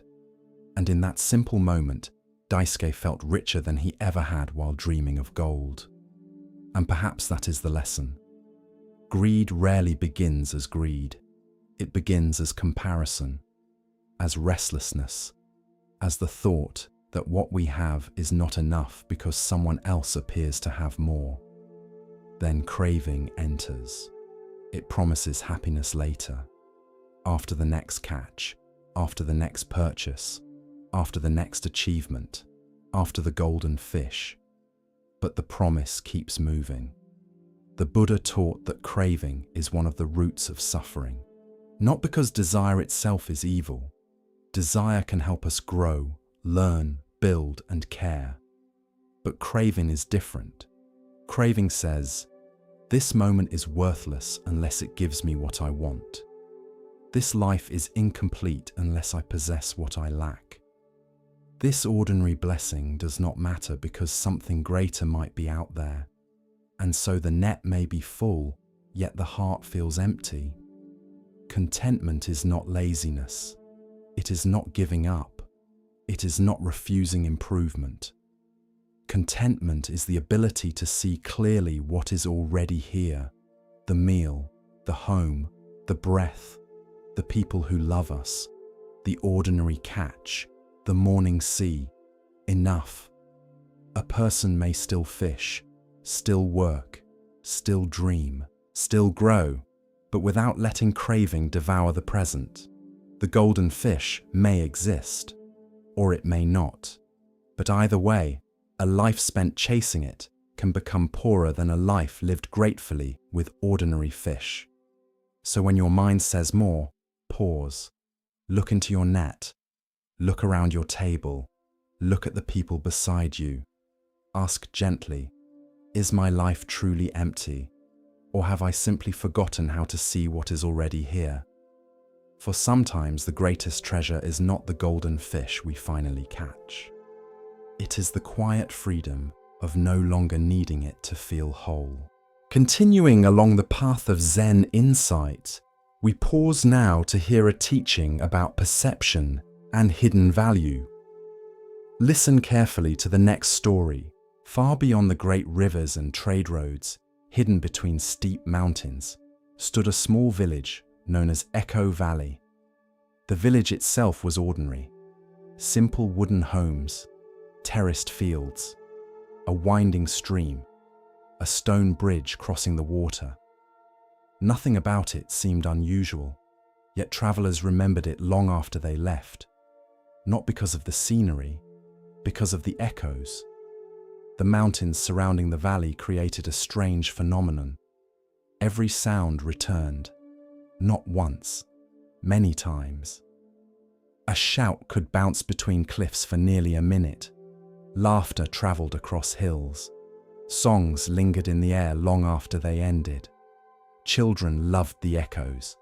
Visitors found them amusing. The villagers grew accustomed to them. Most barely noticed anymore, except for an old teacher named Jinen. He often told the children, "The mountains are trying to teach you something." The children usually laughed. "What are they teaching?" Jinen would smile. "Listen carefully." The answer never satisfied them, but he never offered another. Among the children growing up in the village was a boy named Riku, bright, energetic, restless, always moving, always talking, always looking for excitement. Riku possessed many good qualities: generosity, courage, curiosity. Yet he also had a habit that created problems. He acted before thinking. Words escaped his mouth before wisdom caught them. Actions happened before consequences entered his mind. The pattern caused trouble constantly. One day, he mocked another child. The words spread quickly. Friendships suffered. Another day, he broke a tool while showing off. Someone else had to repair it. Another day, he lied to avoid punishment. The lie created even larger problems. Again and again, the same cycle repeated. Action first, consequences later. The distance between the two prevented learning, at least for a while. One afternoon, Riku wandered into the hills with several friends. The children climbed rocks, explored caves, played games. Eventually, they reached a cliff overlooking the valley. The location was famous for its echoes. Anything shouted from that spot returned louder than expected. One of the boys cupped his hands around his mouth. "Hello!" the mountains answered. "Hello! Hello! Hello!" The children laughed. Another shouted, "Good morning!" The greeting returned repeatedly. "Good morning, good morning, good morning." Then Riku had an idea. A mischievous one. He shouted an insult. A cruel insult directed toward another child in the village. The words bounced across the mountains, returning again, and again, and again. The children laughed, except one, a quiet girl named Hana. She frowned. That wasn't nice. Riku shrugged. It was only a joke. The answer ended the conversation, but not the lesson. The following morning, trouble appeared. The insult had traveled farther than expected. Several people heard it, including the child it targeted.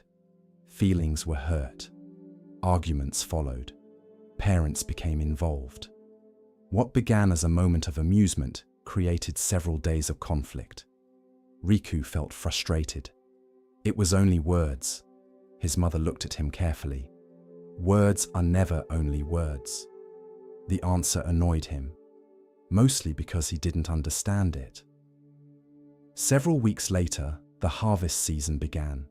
Everyone in the village helped. Children carried baskets. Adults worked the fields. The entire community participated. One afternoon, while gathering vegetables, Riku grew bored. Very bored. The work felt repetitive, slow, uninteresting. While no one watched, he began cutting corners, skipping tasks, leaving small sections unfinished. After all, who would notice? The missing work seemed insignificant. One small area, then another, then another. At sunset, he returned home satisfied. He had finished early, avoided effort, and escaped consequences. Or so he thought. Several days later, problems emerged. The unfinished sections attracted pests. The pests spread. Damage increased. Extra labor became necessary. The entire village spent time fixing problems that never needed to exist. Again, a small action produced larger consequences. Again, Riku failed to connect the two, at least initially. One evening, after hearing about the situation, old Jinen approached him. The teacher carried a walking stick carved from mountain cedar. His hair was white, his movements slow, yet his eyes remained remarkably alert. The old man sat beside the boy. For a while, neither spoke. Then Jinen asked, "Have you ever noticed how echoes work?" Riku groaned. "Everyone knows how echoes work." The teacher smiled. "Do they?" The boy rolled his eyes.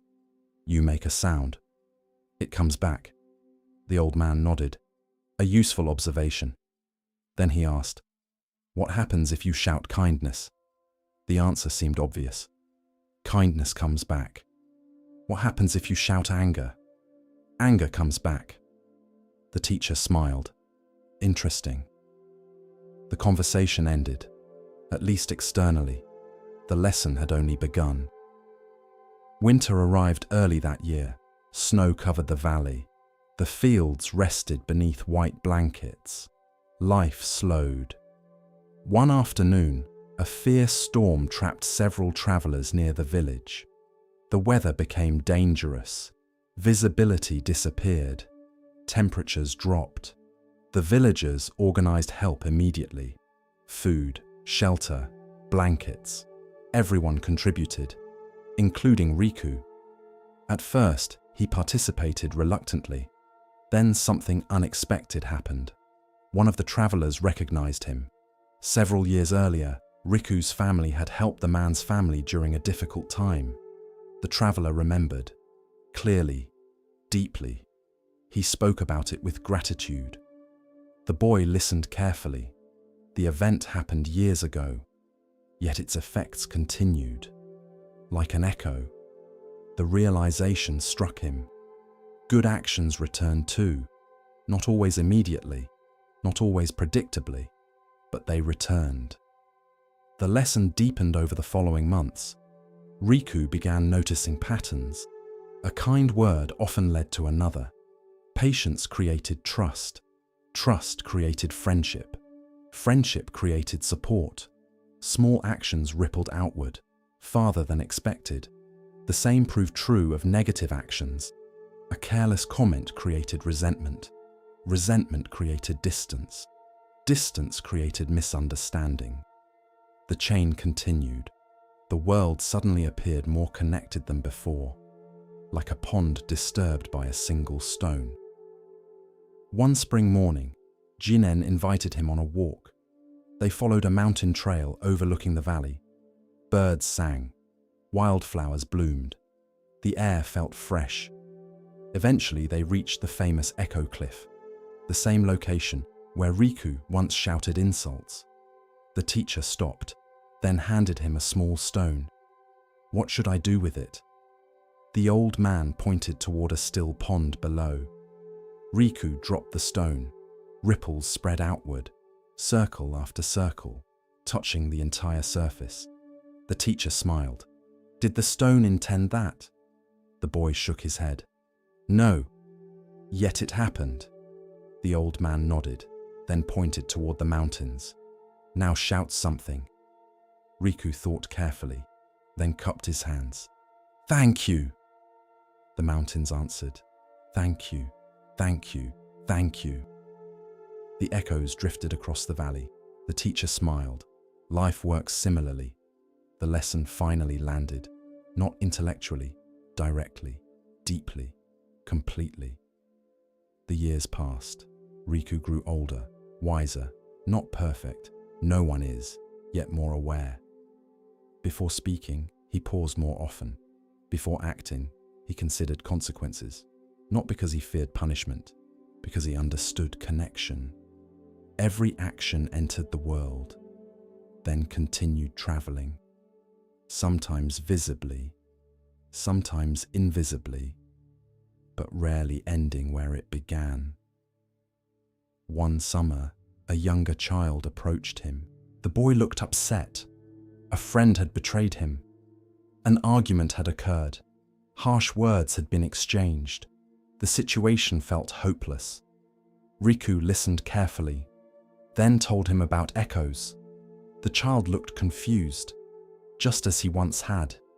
Riku smiled. Understanding arrives when it is ready. Years later, after becoming one of the village leaders, Riku helped resolve disputes regularly. Whenever conflicts emerged, he noticed something interesting. Most problems began long before people realized. A careless word, a neglected kindness, an unexamined action. The visible conflict represented only the final echo. The original sound happened much earlier. The insight made him patient and compassionate, because everyone created echoes. Everyone. The wise simply learned to listen for them sooner. Late in life, Riku often visited the cliff overlooking the valley. The mountains remained unchanged. The echoes remained strong. One evening, while watching the sunset, he remembered the boy he once was. Impulsive, careless. Certain consequences belonged to someone else. The memory made him smile, then laugh softly. The mountains answered, laugh softly, laugh softly, laugh softly. The sound drifted across the valley, gentle, warm, kind, a fitting echo. And perhaps that is the lesson. The Buddha taught karma not as punishment or reward, not as cosmic bookkeeping, but as cause and effect. Actions create consequences. Intentions shape outcomes. The Village of Echoes reminds us that life continuously reflects what we send into it. Words matter, actions matter, choices matter, because nothing exists in isolation. Every act becomes a cause. Every cause becomes a condition. Every condition influences what follows. Like an echo moving through mountains, like ripples spreading across water, the effects often travel farther than expected, longer than expected, sometimes returning years later. This truth can feel intimidating, but it is also hopeful, because kindness echoes too, generosity echoes too, patience echoes too, compassion echoes too. The smallest action may influence lives we never meet. The smallest kindness may continue long after we forget it. So before shouting into the valley of life, pause. Consider what you wish to hear returning. For sooner or later, the mountains answer, and the echoes always come home. As we drift deeper into the still waters of Zen, a quiet teaching begins to rise, one that speaks of clarity and of value not always seen. Listen gently now. The next story begins. Far beyond the great rivers and fertile valleys, hidden among mist-covered mountains, there stood an ancient monastery few people knew existed. The path leading there was narrow and winding. Travelers who attempted the journey often turned back long before reaching the summit. The climb was steep, The weather changed without warning. Fog frequently covered the mountainsides, hiding the trail from view. Yet those who persevered eventually discovered something remarkable. The monastery seemed to emerge directly from the clouds. Its wooden halls rested upon stone foundations carved centuries earlier. Prayer flags fluttered gently in the mountain wind. Pine trees surrounded the buildings like silent guardians. The entire place felt timeless, as though the world below belonged to another age. Among the monks who lived there was a young novice named Kaito. Unlike many of the others, Kaito had not arrived seeking enlightenment. He had arrived seeking escape. Years earlier, his family had been respected merchants in a prosperous town. But fortunes change, business declined, debts accumulated, arguments grew frequent. By the time Kaito reached adulthood, the home he once loved felt filled with disappointment and regret. Everywhere he looked, he saw failure. His father's bitterness, his mother's exhaustion, his own growing frustration. Eventually he left, partly to find peace, partly to find answers, partly because he no longer knew who he was. The monastery welcomed him kindly. Life there was simple. Wake before dawn, meditate, work, eat, study, sleep, repeat. At first, Kaito found comfort in the routine. The silence soothed him. The mountain air felt clean. The distance from his former life brought relief. Yet after several months, something unexpected happened. The peace he sought did not fully arrive. The noise outside had disappeared, but the noise inside remained. Old memories continued visiting him. Regrets resurfaced. Embarrassing moments replayed endlessly in his mind. Arguments from years earlier still triggered anger. Failures still triggered shame. Sometimes during meditation, he felt more disturbed than before. One evening, after a particularly difficult meditation session, he approached the monastery's elder teacher. The monk was known simply as Master Haku. He was old enough that nobody remembered exactly when he had arrived. Some said he had lived at the monastery for 50 years. Others claimed even longer. Nobody knew for certain. What everyone agreed upon was this. Master Haku possessed an unusual calmness. Nothing seemed capable of disturbing him. Not storms, not criticism, not praise, not success, not failure. His presence felt like a still lake, untouched by wind. Kaito bowed respectfully. Master, may I ask a question? Of course. The young monk hesitated. Then the words came rushing out. I thought coming here would bring peace. Haku nodded, but my mind remains restless. The old monk listened. I still feel anger. I still feel fear. I still feel sadness. I still feel regret. Kaito lowered his eyes. Sometimes I wonder whether I'm simply incapable of finding peace. For several moments, Haku said nothing. Then he stood. Come. They walked through the monastery grounds. The evening sun was beginning to disappear behind the mountains. Long shadows stretched across the stone pathways. The air smelled faintly of cedar and rain. Eventually, they arrived at a small storage building seldom visited by anyone. The structure was old, very old. Dust covered the windows. Spider webs occupied the corners. The wooden door creaked loudly when opened. Inside, forgotten objects filled the room. Broken lanterns, old tools, discarded furniture, boxes whose contents nobody seemed to remember. Haku led Kaito toward the back of the building.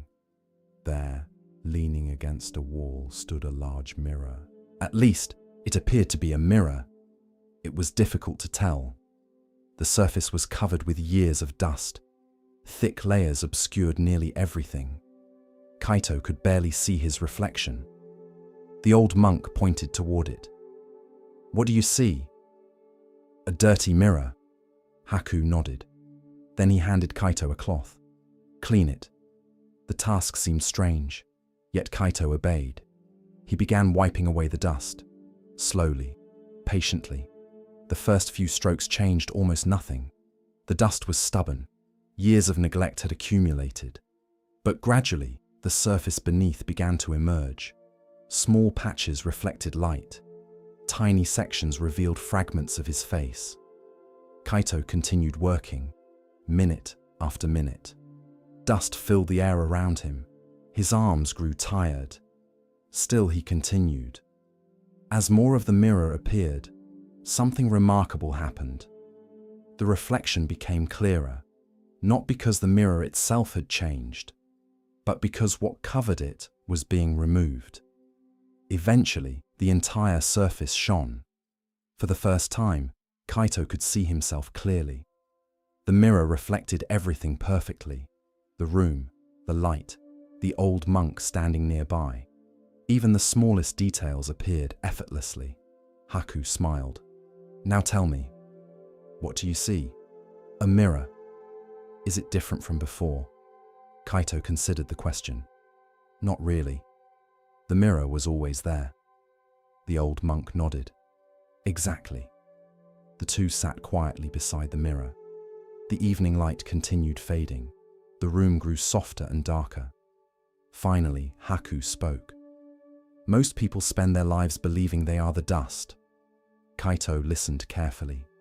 "They identify with every fear, every regret, every painful memory, every passing thought." The old monk gently touched the edge of the mirror. "But those things are not what you truly are." The words lingered in the silence. Kaito felt something stir within him, yet he was not entirely sure he understood. The old monk continued. "The mind naturally produces thoughts. It produces fears. It produces desires. It produces stories. That is its nature." He looked toward the mirror. "But awareness itself remains untouched." Kaito frowned slightly. "Like the mirror?" "Exactly." The old monk smiled. "The mirror reflects storms, but it is not the storm. It reflects sunlight, but it is not the sunlight. It reflects faces, but it is not the faces." The room became quiet again. Outside, the wind moved gently through the pines. Somewhere in the distance, a bell rang softly. For the first time, Kaito sensed what the old monk was pointing toward. Not an idea, not a theory. Something deeper, something difficult to describe. That night, during meditation, Kaito tried an experiment. Instead of fighting his thoughts, he simply observed them. A memory appeared. He watched it. A fear appeared. He watched it. An irritation appeared. He watched it. Each thought arrived. Each thought remained briefly. Each thought departed, like clouds drifting across the sky. For the first time, he noticed that the observer remained unchanged. The thoughts moved. Awareness remained. Days passed, then weeks, then months. Kaito continued practicing. Some days were peaceful, others were difficult. Yet slowly he began noticing something he had overlooked for years. The mind was constantly changing. One moment happy, the next moment sad. One moment confident, the next moment uncertain. One moment calm, the next moment restless. Everything flowed. Everything shifted. Everything moved. Yet beneath the movement existed something still, something quietly aware of it all, like the mirror beneath the dust. One winter morning, a fierce snowstorm struck the mountains. The monastery disappeared beneath thick blankets of white. Wind howled through the valleys. Snow accumulated on rooftops and pathways. Many younger monks complained about the weather. Some worried about supplies. Others worried about the cold. Kaito found himself smiling, not because the storm was pleasant, but because he suddenly remembered the mirror. The storm existed, yet awareness of the storm remained untouched. The thoughts existed, yet awareness of the thoughts remained untouched. The insight felt simple, yet profound. Years later, Kaito himself became a teacher. Students often came seeking answers. Some complained about anxiety. Others struggled with grief. Others felt trapped by endless thinking. Rather than immediately offering advice, Kaito frequently brought them to the old storage building. The mirror remained there, still shining, still reflecting, still teaching. One afternoon, a young novice stood before it and asked, "Master, when will I finally stop having negative thoughts?" Kaito smiled. "Perhaps never." The novice looked disappointed. "But then, how can I be at peace?" Kaito pointed toward the mirror. "Does the mirror demand only beautiful reflections?" The young monk stared silently. "It reflects whatever appears, without resistance, without attachment, without judgment." The novice slowly began to understand, not completely, but enough. Years continued passing. The seasons came and went. Snow melted. Flowers bloomed. Leaves fell. Storms arrived. Storms departed. The mirror remained. One evening, as an old man, Kaito sat alone beside it. The room was quiet. Golden sunset light filled the space. He looked into the reflection. Wrinkles lined his face now. His hair had turned silver. His body had changed. His life had changed. Everything had changed. Everything except the awareness that had witnessed it all. The same awareness that had observed childhood, youth, adulthood, joy, loss, success, failure. The same silent presence that had always been there beneath the dust. Kaito smiled softly. Then he closed his eyes. Outside, the mountains rested peacefully beneath the evening sky. Inside, the mirror reflected the fading light. And in that quiet moment, the lesson appeared once more.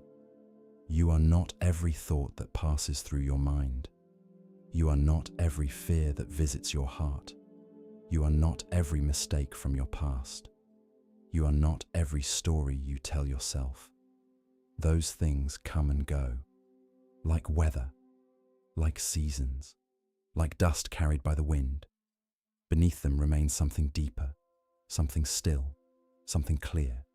The dust may gather, life may become confusing, the mirror may seem hidden, but it is never lost. It simply waits, patiently, quietly, until one day, with enough awareness, enough honesty, and enough compassion, we begin wiping away the dust and discover that what we were searching for was there all along. With each breath, we continue our journey through the wisdom of Zen, where the smallest stone may hold the greatest truth. Here starts the next story. Long ago, in a quiet valley surrounded by blue mountains and slow-moving clouds, there was a village built along an old pilgrimage road. The road had existed for generations. It wound through forests, crossed narrow bridges, past rice fields, and climbed toward a distant monastery high in the hills. Every year, travelers walked this road seeking blessings, wisdom, healing, or simply silence. Some carried offerings, some carried questions, some carried grief they could not name. Among the villagers lived a young man named Narlin. Narlin was known as dependable. He helped his neighbors repair roofs. He carried water for the elderly. He worked hard in the fields. He rarely complained aloud. Because of this, many people believed he was peaceful. But inside, Narlin was not peaceful. For many years, he had carried a quiet bitterness. It began with small disappointments, a harsh word from his father, a friend who betrayed him, a dream that never came true, a love that ended without explanation. None of these things had destroyed him. At least, that is what he told himself. He continued working. He continued smiling. He continued doing what was expected. But something inside him had changed. He became easily irritated.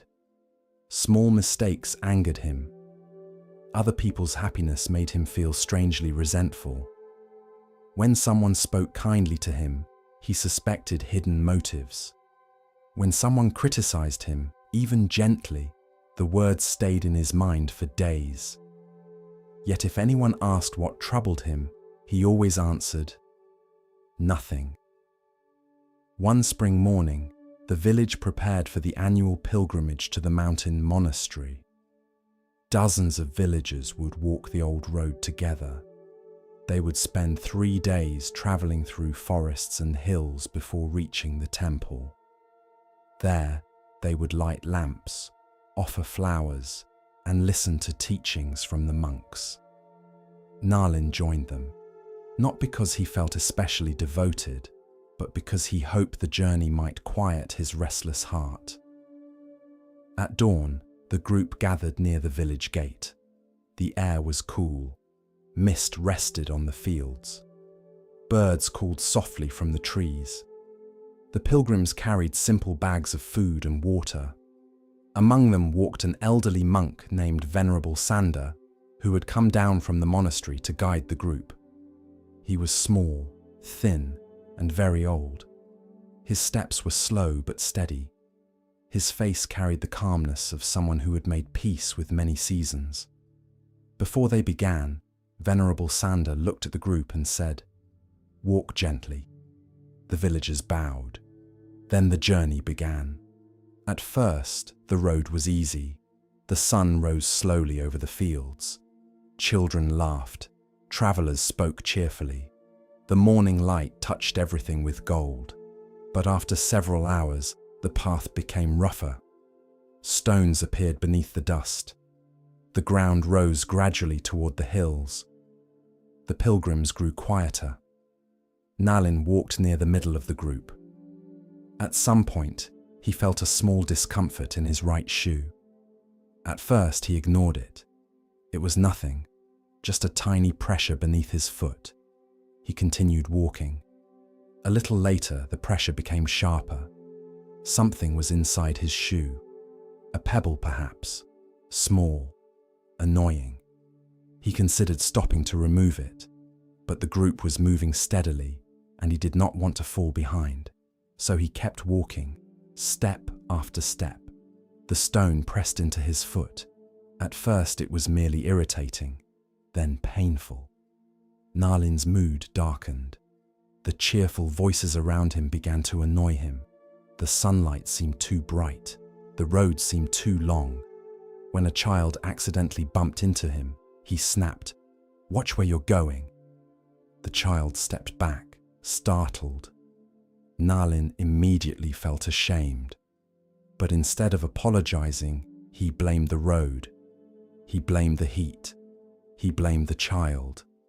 He blamed everything except the stone in his shoe. By midday, they stopped near a stream to rest. The pilgrims removed their bags and drank cool water. Some washed their faces. Others shared rice cakes and fruit. Nalin sat apart from the group. His foot throbbed. Venerable Sanda approached quietly. "You seem troubled," the monk said. Nalin forced a smile. "I am fine." The monk looked at him gently. "Are you?" "Yes." Sanda nodded, but did not leave. After a moment he asked, "Does your foot hurt?" Nalin looked surprised. "A little." "Then perhaps you should examine your shoe." "It is nothing." The old monk sat beside him. Small things are not always nothing. Nalin felt irritation rise. Why was the monk paying attention to such a minor matter? There were surely deeper teachings to discuss. Impermanence, compassion, awakening, not shoes, not pebbles. "I can continue," Nalin said. The monk nodded. "Of course." Then he added softly, "Many people continue." The words stayed with Nalin as they resumed walking. The path became steeper. The forest thickened. Birdsong echoed through the trees. Yet Nalin heard little of it. All his attention had narrowed to the pain in his foot. Step, pain, step, pain, step, pain. By late afternoon, he was angry with everyone. When the group slowed down, he resented them. When they walked faster, he resented them. When someone sang softly to encourage the others, he found the song unbearable. The world had not changed very much, but his suffering had colored everything. That evening, the pilgrims reached a small shelter beside the road. They would sleep there before continuing in the morning. As the others prepared food and bedding, Nalin finally sat down and removed his shoe. A tiny stone fell into his palm. It was no larger than a bean. He stared at it, so small, so ordinary, so harmless looking, yet it had turned the entire day bitter. Venerable Sander sat nearby, warming his hands around a cup of tea. Nalin held up the stone. "This caused all that pain." The old monk smiled faintly. "Yes, it is so small." "Yes." Nalin looked embarrassed. "I should have removed it earlier." The monk nodded. "Yes." For a while, neither spoke. Night settled around the shelter. The forest darkened. A small fire crackled gently. Finally, Sander said, "The body teaches quickly what the heart often teaches slowly." Nalin looked at him. "What do you mean?" The monk pointed to the stone. "When a stone enters the shoe, every step becomes painful." Nalin nodded. "When resentment enters the heart, every experience becomes painful." The words struck him unexpectedly. The monk continued. "At first it may seem small. A memory, a disappointment, a wound, a sentence someone spoke years ago. But if it remains unexamined, it begins to affect everything." Nalin looked down. The old monk's voice remained gentle. "You may think you are angry at the road, angry at the weather, angry at the people walking beside you. But sometimes the pain is coming from something you carry." Nalin said nothing, because he knew. Deep inside, he knew. The stone in his shoe had lasted only one day, but the stones in his heart had been there for years. That night, while the other pilgrims slept, Nalin remained awake. The forest was quiet. Moonlight entered through gaps in the wooden shelter. He thought about his father, his friend's betrayal, the dream he had abandoned, the love he had lost. Each memory was like a small stone. None seemed large enough to explain the heaviness of his life. Yet together, carried step after step, year after year, they had changed how he walked through the world. In the morning, the pilgrimage continued. This time Nalin walked more carefully. His foot felt tender, but lighter. The path climbed higher into the hills. Mist drifted between the trees. The air grew cooler. At midday, the group reached a ridge overlooking the valley below. The village looked tiny from such a height. Fields became patches of green and gold. Rivers became silver threads. Nalin stood quietly beside Venerable Sander. After a long silence, he said, "Master, how does one remove a stone from the heart?" The old monk looked toward the valley. "First, one must admit it is there." Nalin breathed slowly. "And then?" "Then one must stop pretending the pain comes from everywhere else." The answer was simple. Too simple, perhaps. Yet Nalin felt its weight. For the rest of the day, he observed his thoughts. Whenever irritation appeared, he asked, "What stone is this touching?" When envy appeared, he asked, "What wound is this protecting?" When anger appeared, he asked, "What pain is asking to be seen?" At first, the questions made him uncomfortable. He preferred blaming the world. It felt easier, cleaner, safer. But slowly, something began to open. By the third day, the pilgrims reached the mountain monastery. It stood among pine trees and drifting clouds. Bells rang softly in the wind. Prayer flags moved above the courtyard. The travelers bowed at the gate. Some cried quietly, some smiled, some simply stood in silence. That evening, after the lamps were lit, Venerable Sanda gave a teaching in the meditation hall. The pilgrims sat on woven mats. The hall smelled of incense and old wood. The monk placed a small stone before him. Narlin recognized it immediately, the stone from his shoe. Sanda looked at the gathered villagers and said, "Today I will speak about hidden suffering." Everyone listened. Most people notice great suffering easily. Illness, loss, disaster, death. These things are visible, but much of human suffering is carried in smaller ways. He touched the stone, a sharp word remembered for 10 years, a mistake never forgiven, a comparison repeated daily, a grief never spoken, a fear never examined, a resentment protected as if it were treasure. The hall remained still. These things may seem small, but when carried long enough, they shape the way we walk. They shape the way we speak. They shape the way we love. They shape the way we see the world. Narlin felt tears rise, though he did not know exactly why. The monk continued. The Buddha taught that suffering has causes. This is not meant to blame us. It is meant to free us. If suffering has causes, then suffering can be understood. If suffering can be understood, it can be released. He lifted the stone. But we cannot release what we refuse to notice. Those words entered Narlin deeply. After the teaching, many pilgrims returned to their sleeping quarters. Narlin remained in the hall. The lamps flickered softly. Venerable Sanda approached. "You heard the teaching?" "Yes." "And?" Narlin hesitated. Then he whispered, "I have many stones." The monk nodded. "Most people do. I don't know how to remove them." "One at a time." Narlin looked at him. "Just like walking." Sanda smiled. "Just like walking."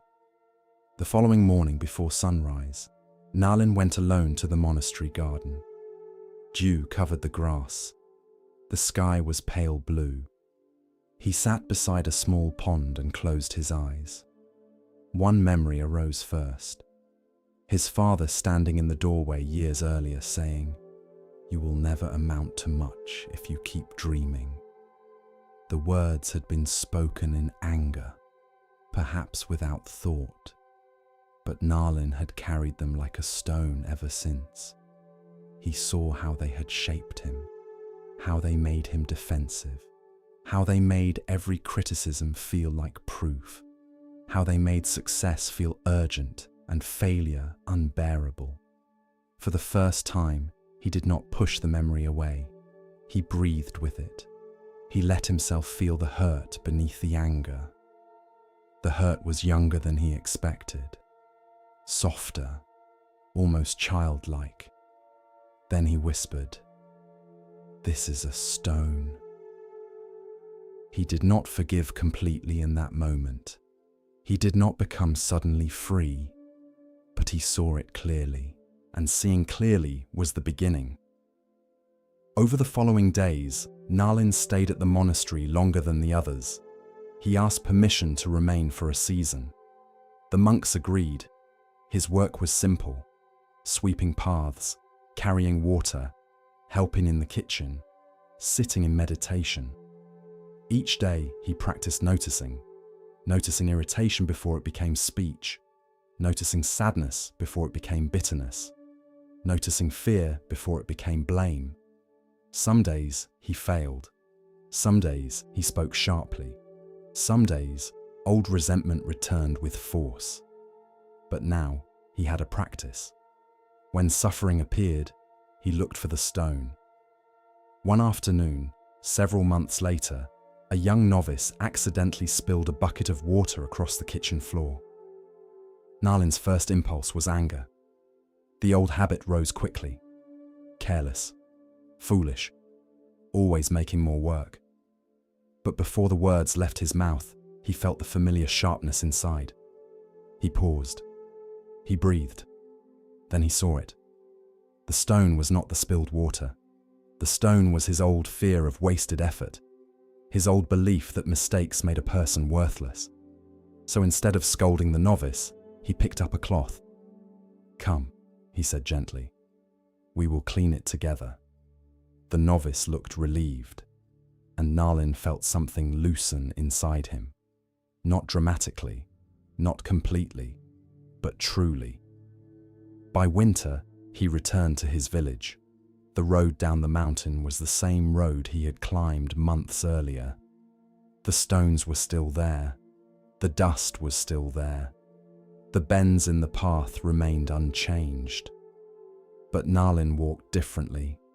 He no longer expected the world to become smooth before he could be peaceful. He simply paid attention to what he carried. When he returned home, people noticed something had changed. He listened more, reacted less, smiled without forcing it. One day, he visited his father. The old man had grown weaker. His hands trembled slightly. For years, Nalin had avoided speaking honestly with him, but now he sat beside him in the courtyard. For a long time, they watched the sunlight move across the ground. Finally, Nalin said, "Father, when I was young, you said something that hurt me." His father's face tightened. Nalin continued, carefully and softly. "I carried it for many years." The old man lowered his eyes. "What did I say?" Nalin told him. Silence followed, a painful silence. Then his father covered his face with one hand. "I was afraid," he whispered. Nalin looked at him. "Afraid. I saw how hard the world could be. I thought if I made you tougher, you would survive." His voice shook. "But I think I only made you feel alone." Nalin felt years of anger tremble inside him. It did not disappear all at once, but something changed. The stone shifted. For the first time, he saw not only the wound his father had caused, but the fear beneath it. A wounded man had wounded his son, not because it was right, but because suffering, when unseen, travels from person to person. Nalin breathed deeply. Then he said, "I am trying to put it down." His father wept quietly. So did Nalin. Spring returned, then summer. Years passed. Nalin eventually became known in the village not merely as dependable, but as wise. When people came to him angry at others, he often listened quietly. Then he would ask, "What is the stone in your shoe?" At first they would blame someone, a spouse, a neighbor, a child, a business partner. Nalin would nod, then ask again, "And what is the stone in your shoe?" Some became annoyed, some left, some returned later. Those who understood began to heal. One evening, a young woman came to him after a quarrel with her sister. "My sister is selfish," she said. "Perhaps," Nalin replied. "She never listens." "Perhaps." "She thinks only of herself." "Perhaps." The young woman frowned. "Why do you keep saying perhaps?" Nalin smiled gently. "Because we are speaking about her shoes." She fell silent. Then he asked, "What is in yours?" Tears filled her eyes. After a long pause, she whispered, "I am afraid she no longer needs me." There it was, the stone. Not anger, fear, not accusation, pain. Once seen, it could be held differently. Late in life, Nalin returned once more to the mountain monastery. Venerable Sander was very old now. His body had grown frail, but his eyes remained clear. The two sat together beneath the pine trees. Nalin removed a small object from his pouch. It was the same tiny stone from long ago. He had kept it all these years. Sander smiled when he saw it. "You still carry it?" Nalin laughed softly. "Yes."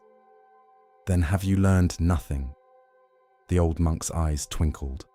Nalin smiled. "I carry this one so I remember to put down the others." Sander laughed, a warm, quiet laugh. The wind moved gently through the trees. For a long time they sat without speaking. Finally Nalin said, "Master, do the stones ever completely disappear?" Sander looked toward the mountain path. "Some do. Some become smaller. Some remain, but no longer wound us." He paused. "The point is not to have walked a painless road. The point is to stop adding unnecessary pain to every step." Nalin bowed his head. He understood. Life would always contain difficult paths, sharp stones, uneven ground, unexpected burdens.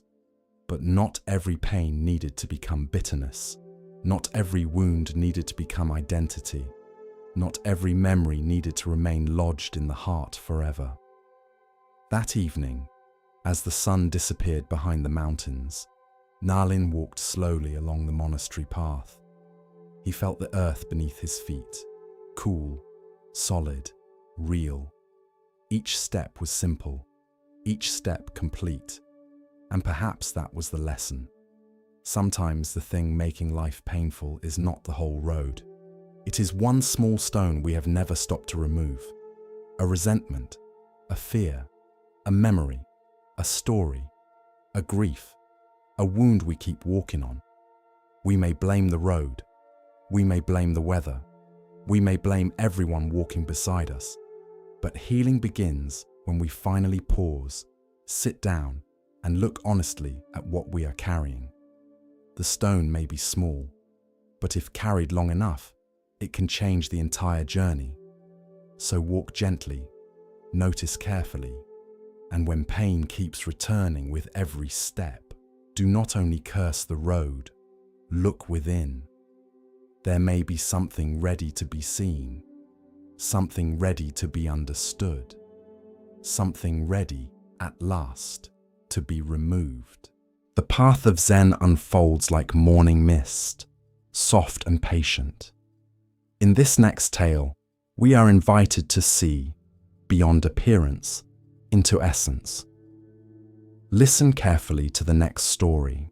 The rain had been falling for 3 days, not a violent storm, not the kind that uprooted trees or tore roofs from houses, just a steady, relentless rain that seemed determined to soak every road, every field, and every traveler unfortunate enough to be walking beneath it.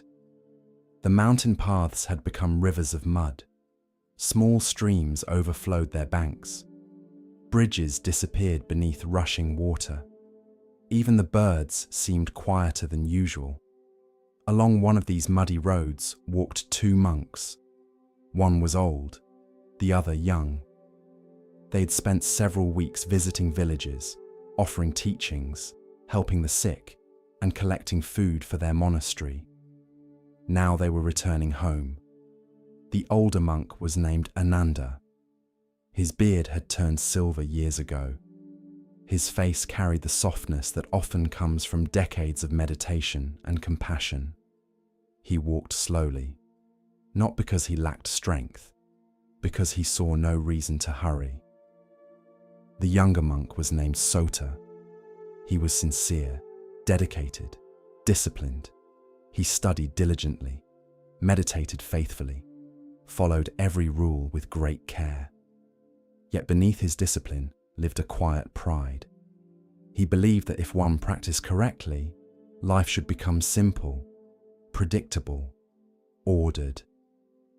Ananda often smiled when he noticed this. Experience had taught him that life rarely behaves according to our preferences.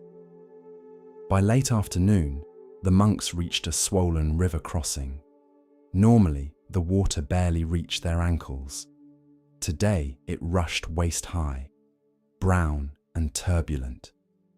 Branches floated downstream, The current moved with surprising force. Several travelers waited on the bank, uncertain whether to cross. Among them stood a young woman dressed in fine clothes. Her shoes were soaked. Mud stained the hem of her robe. She stared anxiously at the river. When she saw the monks approach, relief appeared on her face. She bowed respectfully. "Venerable sirs," she said, "I must reach the village on the other side before nightfall." The monks listened. "My mother is ill," she continued. "I have been called home." She looked toward the water. "But I cannot cross." Sota immediately understood the problem. Monks followed strict rules. Physical contact with women was forbidden.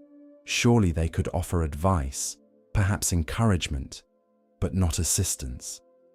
The young monk prepared himself to explain this politely. Before he could speak, Ananda stepped forward. Without hesitation, the old monk bent slightly. "Climb onto my back." The young woman blinked. "What?" "I will carry you across." The travelers stared. Sota stared even harder. The woman hesitated only briefly. Then she climbed onto the old monk's back. Carefully, Ananda stepped into the river. The current pushed against his legs. The water swirled around him. Step by step, he crossed. When he reached the opposite bank, he gently lowered the woman to the ground. She bowed deeply. Tears filled her eyes. "Thank you." The old monk smiled. "Travel safely." Then he continued walking, as though nothing unusual had happened. Sota followed silently. At first, for nearly an hour, neither monk spoke. The rain continued falling softly. The road climbed through a forest of cedar trees. Birds called occasionally from the branches above. Yet inside Sota's mind, a storm had begun. How could Ananda do that? He knew the rules. He taught the rules. He expected others to respect the rules. Yet he had carried a woman on his back in front of everyone. The young monk tried to let the matter go. He failed. The more he thought about it, the more disturbed he became. Eventually, unable to remain silent, he spoke. "Master." Ananda looked up. "Yes?" "The woman." The old monk smiled. "What about her?" Sota frowned. "You carried her." "Yes." "Monks are not supposed to touch women." The old monk nodded. "That is generally true." The answer only increased Sota's frustration. "Then why did you do it?" Ananda walked quietly for several moments. Then he replied, "Because she needed help." Sota felt unsatisfied. The explanation seemed too simple. The road continued winding through the forest. Yet the young monk's thoughts refused to settle. Hours passed. The monastery eventually appeared in the distance. The sun had nearly disappeared behind the mountains. Still, Sota remained troubled. As they approached the gate, he finally stopped walking. "Master." Ananda turned. The young monk took a deep breath. "I still don't understand." The old monk waited patiently. Sota continued. "We have rules for a reason." "Yes." "We are supposed to avoid attachment." "Yes." "We are supposed to be careful." "Yes." "Then why carry her?" Ananda studied his student carefully. Then he asked, "How long ago did we cross the river?" Sota looked confused. "Several hours." The old monk nodded. "I carried her across the river." He smiled gently. "You have been carrying her ever since." The words landed like a stone dropped into still water. For a moment, Sota could not respond. The old monk continued. "The woman needed help. I helped her. Then I put her down." The evening breeze moved through the trees. The monastery bell rang softly in the distance. Ananda looked directly at his student. "Why are you still carrying her?" Sota had no answer. because the question pointed towards something much larger than the river, something much larger than the woman. That night, sleep came slowly. The young monk lay awake listening to the sound of rain upon the roof. Again and again, he replayed the conversation. "Why are you still carrying her?" At first, he thought only about the river crossing. Then other memories began appearing. A harsh criticism from another monk, an embarrassing mistake made years earlier, a disagreement with a friend, an insult he had received during childhood. One by one, they surfaced, and suddenly he noticed something astonishing. He was carrying all of them, not physically, mentally, emotionally. The people involved had long since moved on. The events had ended years ago, yet within his mind, they remained alive. The burdens continued because he continued carrying them. The realization was deeply uncomfortable. Over the following weeks, the lesson continued unfolding. One morning, while sweeping the monastery courtyard, Sota noticed another monk accidentally knock over a bucket of water. His immediate reaction was irritation, careless, inconsiderate, always making more work. Then he paused. The irritation remained, but now he could see it, like a burden asking to be picked up. For a moment he simply watched it, then returned to sweeping. The feeling faded, not instantly, but much faster than before. Several days later, another monk criticized one of his teachings. Normally, Sota would have replayed the conversation for days, perhaps weeks. Instead, he remembered the woman, the river, the burden.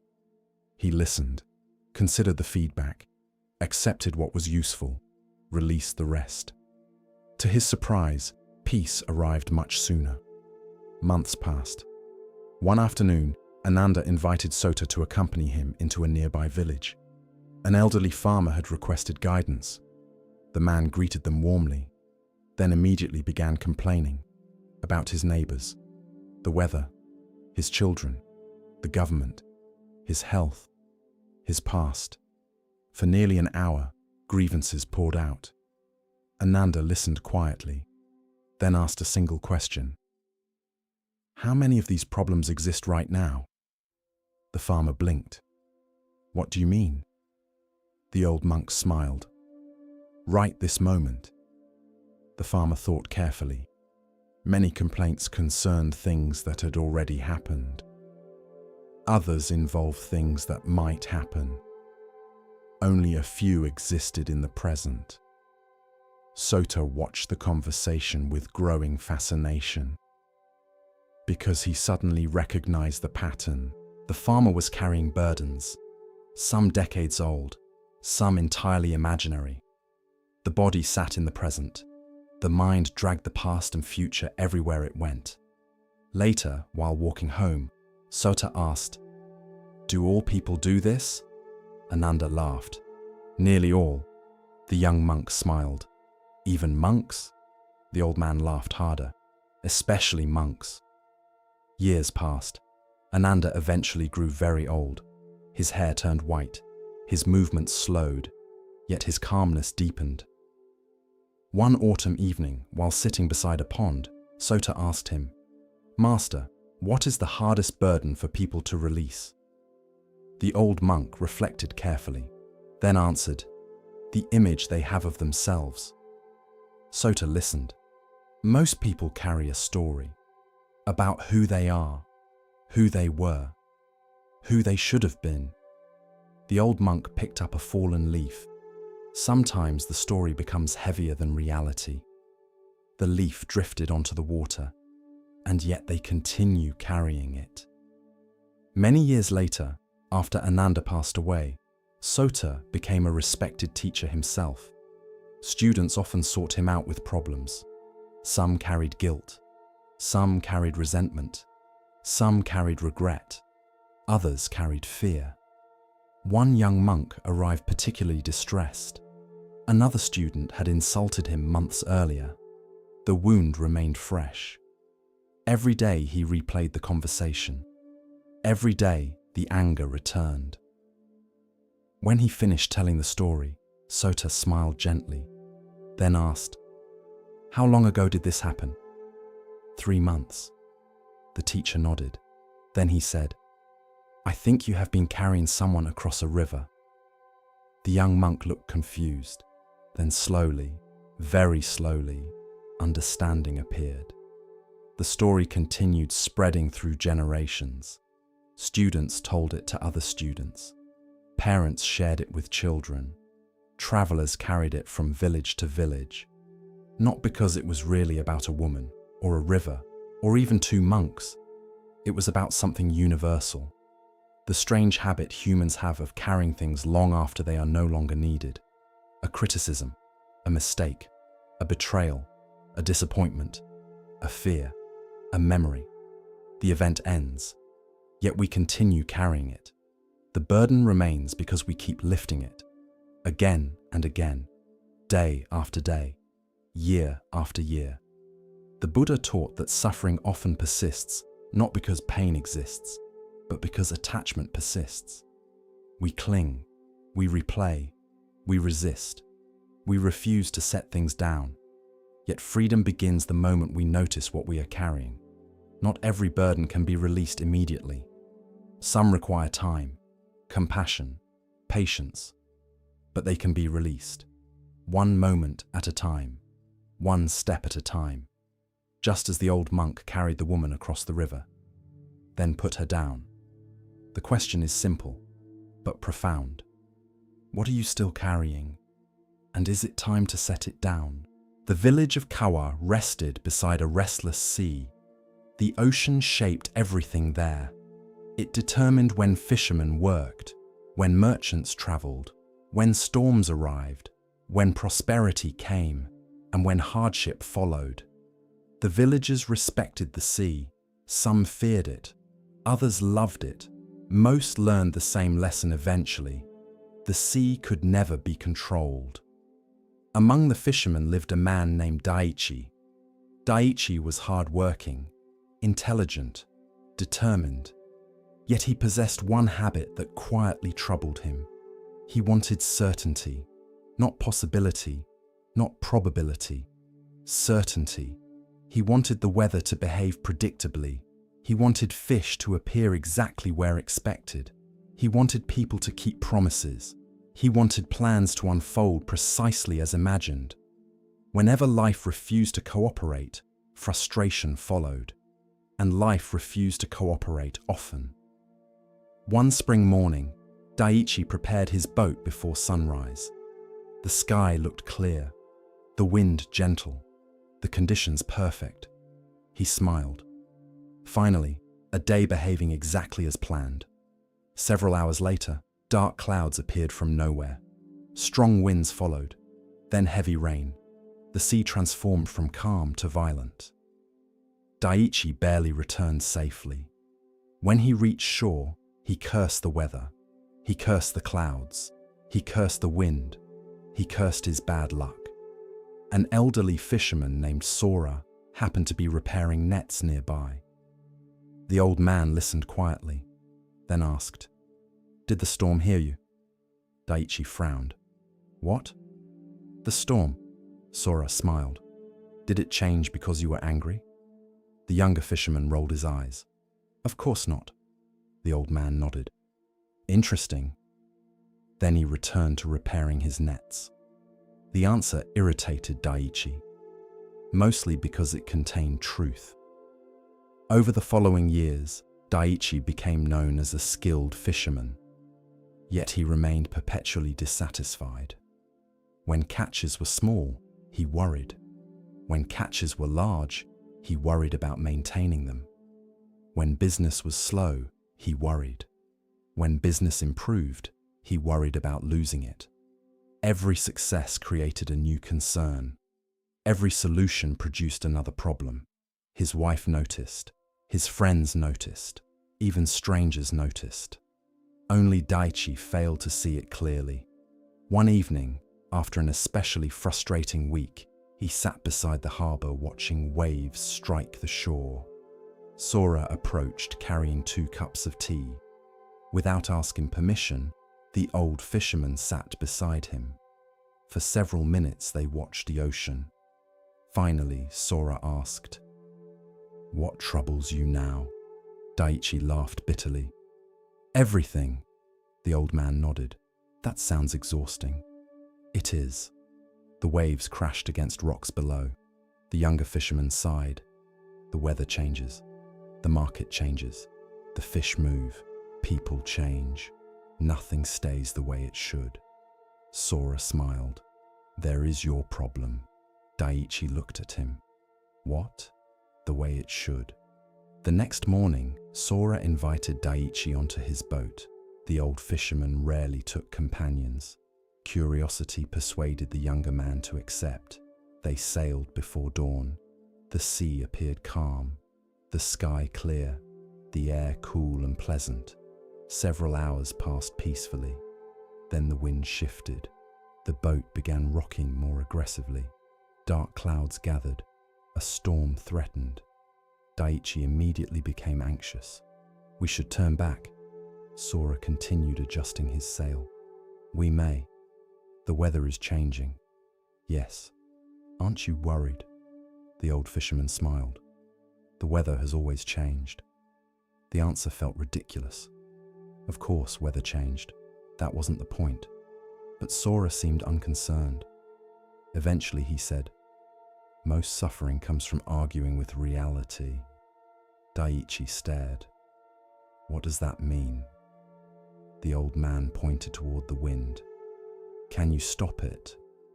"No." "Can you command it?" "No." "Can you negotiate with it?" "No." Sora nodded. "Then why spend so much energy wishing it were different?" The younger fisherman fell silent, because he realized he did exactly that, constantly. Several weeks later, another lesson arrived. Daiichi spent days preparing for an important fishing expedition. The conditions appeared perfect. The equipment was ready. The timing ideal. Everything aligned beautifully. Then, on the morning of departure, he became ill. A fever forced him to remain home. The opportunity vanished. He was furious. For days he complained. The unfairness, the bad timing, the wasted preparation. Then news arrived. The expedition encountered severe weather. Several boats were damaged. One nearly sank. The realization unsettled him. What appeared disastrous had protected him. The pattern felt familiar. A memory surfaced. A story Sora once told. A fisherman cannot see the entire ocean from one wave. Perhaps life works similarly. Months passed. Daiichi slowly began noticing something. Reality caused difficulties, but resistance multiplied them. Rain was inconvenient. Complaining about rain created additional suffering. A delayed shipment was frustrating. Obsessing about the delay created more frustration. An argument hurt. Replaying it repeatedly hurt even more. The distinction seemed obvious once noticed, yet he had spent years missing it. One afternoon, he visited Sora. "I think I understand." The old fisherman smiled. "Wonderful." "What?" Daiichi looked toward the sea. "I keep trying to catch the wind." The old man laughed, a deep, joyful laugh. "Exactly." The younger fisherman continued. "I keep trying to control things that cannot be controlled. The weather, the future, other people, the market, the sea." Sora nodded. "And how has that worked?" Daiichi laughed too. "Poorly." The old fisherman stood, then walked toward the shoreline. Daiichi followed. The tide was moving out. Small waves rolled gently across wet sand. Sora pointed toward a child standing near the water. The boy repeatedly tried to grab the reflection of the moon shimmering on the surface. Each time he reached, the reflection vanished, then reappeared elsewhere. The child became increasingly frustrated. "What is he doing?" Sora asked, trying to catch the reflection. The old man nodded. And why is he failing? Because reflections cannot be held, Sora smiled, much like control. The lesson landed deeply. Some things can be influenced, prepared for, responded to, but not controlled. The difference mattered enormously. Years passed. Daiichi continued fishing. The storms continued. The market fluctuated. People changed. Plans succeeded. Plans failed. Life remained unpredictable, yet something within him became steadier. When difficulties appeared, he still felt disappointment. He was human, but he recovered faster, resisted less, adapted more. One winter, a violent storm destroyed part of the harbor. Many fishermen became overwhelmed. Repairs seemed impossible, the damage extensive. Several gathered to discuss what should happen. Voices rose, arguments followed. Blame spread quickly. Daiichi listened quietly. Then someone asked, "What do we do?" The younger version of himself would have focused on everything lost. Instead, he answered, "We repair the next board." The room fell silent. Then someone nodded. Another agreed. The work began, not all at once. One board, then another, then another. The harbor eventually recovered, just as life often does. Many years later, after Sora had passed away, young fishermen sought advice from Daiichi. One of them arrived particularly frustrated. "The sea never does what I want." Daiichi smiled. The statement sounded familiar, very familiar. He looked toward the waves, then answered, "Good." The young fisherman looked confused. "Good." Daiichi nodded. If the sea obeyed every wish, it would teach nothing. The younger man frowned. "I don't understand." The old fisherman pointed toward the horizon. "The sea taught me something important." "What?" Daiichi smiled. "The difference between steering and controlling." The wind moved gently across the water. The lesson lingered, because it extended far beyond fishing. It applied to families, friendships, work, health, aging, nearly everything. We can steer, we can respond, we can prepare, we can choose our actions. But control, complete control, that is often an illusion, and chasing it creates endless exhaustion. Late in life, Daiichi sat alone beside the harbor watching the sunset. The sea remained as unpredictable as ever. Waves rolled toward shore. Clouds drifted overhead. Fishing boats moved across the horizon. The world continued changing, as it always would. For a while, he remembered the younger man he once was, always planning, always worrying, always trying to force reality into obedience. The memory made him smile. Then he remembered Sora's words. Why spend so much energy wishing it were different? The wisdom seemed simple now, yet it had taken decades to understand. The Buddha often taught that suffering grows when we cling to things beyond our control. We demand permanence from what changes, certainty from what is uncertain, obedience from what is free. Life refuses, and conflict begins. The answer is not passivity. It is participation without attachment, steering the boat without demanding control of the sea, adjusting the sail without commanding the wind, responding wisely instead of resisting endlessly. And perhaps that is the lesson. Many people spend their lives trying to catch the wind, trying to control every outcome, every possibility, every uncertainty. The effort never succeeds. The wind remains free. The sea remains wild. The future remains unknown. Yet peace becomes possible the moment we stop trying to hold what cannot be held. When we learn to work with life instead of against it. When we stop catching the wind and start sailing with it. For the wise fisherman does not waste his life commanding the ocean. He learns how to navigate it. And that makes all the difference. In the hush of understanding, Zen offers us another glimpse of what it means to recognize worth not by weight or shine, but by presence. Here starts the next story. The monastery sat high on a mountain ridge, where clouds often drifted through the courtyards like wandering spirits. From a distance, the buildings appeared peaceful. White walls, dark wooden roofs, stone paths winding through gardens, pine trees swaying gently in the wind.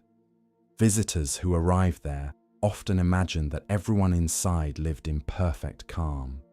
They imagined monks moving through their days without frustration, without anger, without conflict. The reality was different. The monks were human. They practiced patience because patience was difficult. They practiced compassion because compassion did not always come naturally. They practiced mindfulness because the mind wandered constantly. No one understood this better than a young monk named Riku. Riku had entered the monastery at 17. He was sincere, dedicated, hard-working. He rose before dawn, studied diligently, meditated faithfully, completed every task assigned to him. Yet he possessed one great challenge: his temper. Anger seemed to find him everywhere. A monk spoke too loudly during meditation. Anger, a novice forgot instructions. Anger, rain interrupted plans. Anger, someone criticized his work. Anger. The feeling arrived quickly, like a spark landing in dry grass. Sometimes he managed to hide it. Sometimes he did not. But even when no one else noticed, he felt it burning inside. The emotion exhausted him. After each outburst came regret. After regret came shame. After shame came determination to do better. Then another irritation appeared, and the cycle repeated. For years, Riku believed the solution was simple.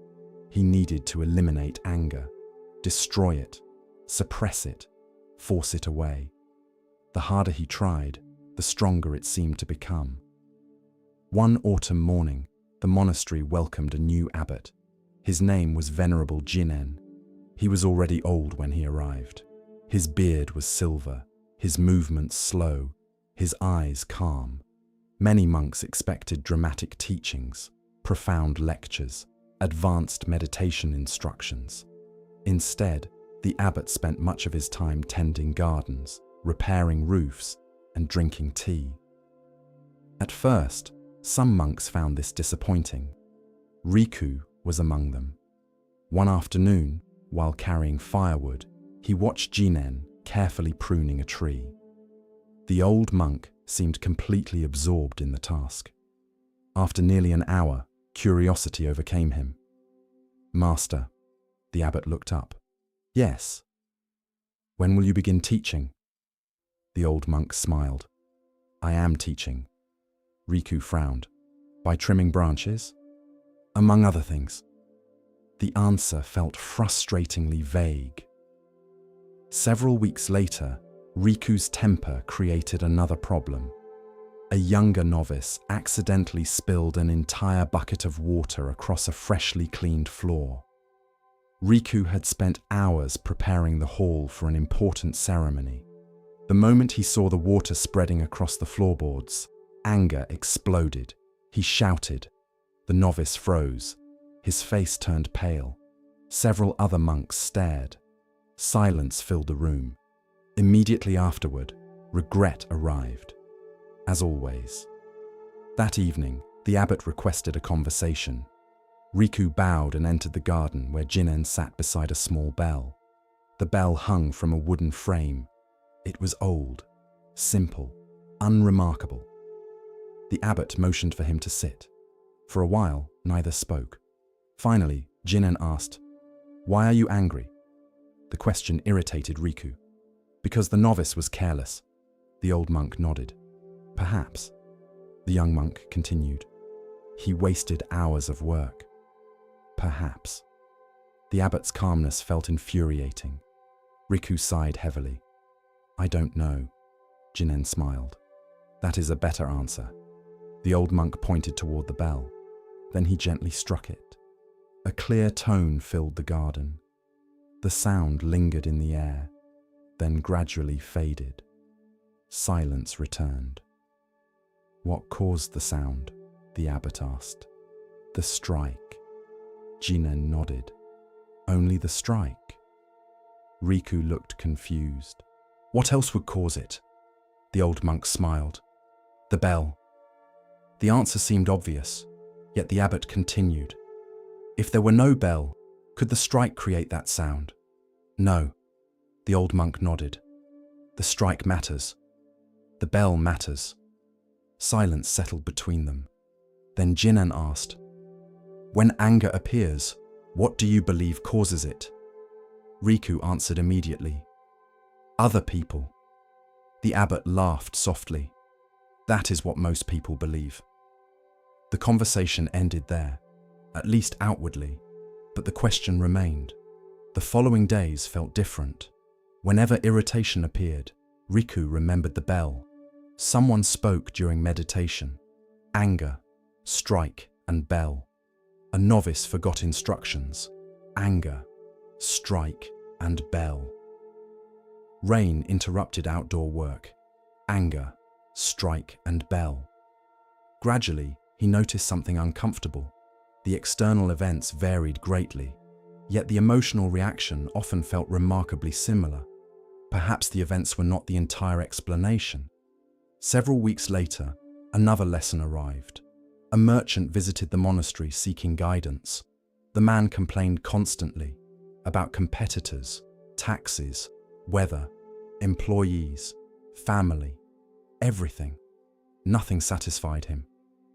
After the merchant departed, Riku asked, how does anyone become that negative? Jinen smiled, then pointed toward the bell. The young monk groaned. Not the bell again. The old man laughed. Especially the bell. Then he asked, did you notice something? What? The merchant was angry long before any of today's problems appeared. Riku reflected carefully. The abbot was right. The man carried irritation everywhere, as though searching for excuses to release it. The realization felt familiar, uncomfortably familiar. Winter arrived. Snow covered the monastery grounds. The world became quieter. One evening, while clearing a path, Riku slipped on ice and fell hard. Pain shot through his leg. Instantly, anger erupted. Stupid ice, stupid weather, stupid path. Then he stopped. The reaction seemed absurd. The ice possessed no intention. The weather held no grudge. Yet anger appeared automatically, like a reflex. That night, he visited Jenen. I think I understand something. The old monk looked interested. What? Anger is already waiting. The abbot smiled. Go on. The world doesn't create all of it. The world triggers it. The old monk nodded, like striking the bell. For the first time, genuine excitement appeared in Riku's voice. The insight felt significant because it shifted responsibility, not blame, responsibility. If anger came entirely from the world, he was powerless. If anger involved the bell as well as the strike, transformation became possible. Years passed. Riku practiced diligently, not eliminating anger, observing it. This proved much harder and much more effective. One spring morning, a traveler insulted him publicly. The words stung. Anger appeared. Immediately, the old version of himself would have reacted, defended himself, argued, escalated. Instead, he paused. The anger remained, hot, unpleasant, powerful, but he observed it, like watching a storm move across the sky. For several breaths, he simply noticed. Then something remarkable happened. The emotion changed. Not because he forced it away, because he stopped feeding it. The experience fascinated him. He began studying anger the way a naturalist studies weather. What triggered it? What sustained it? What weakened it? Again and again, the same pattern emerged. Anger often arrived quickly, but it survived through stories. How dare they? This shouldn't happen. They always do this. I don't deserve this. The thoughts poured fuel onto the fire. Without the stories, the emotion often faded surprisingly fast.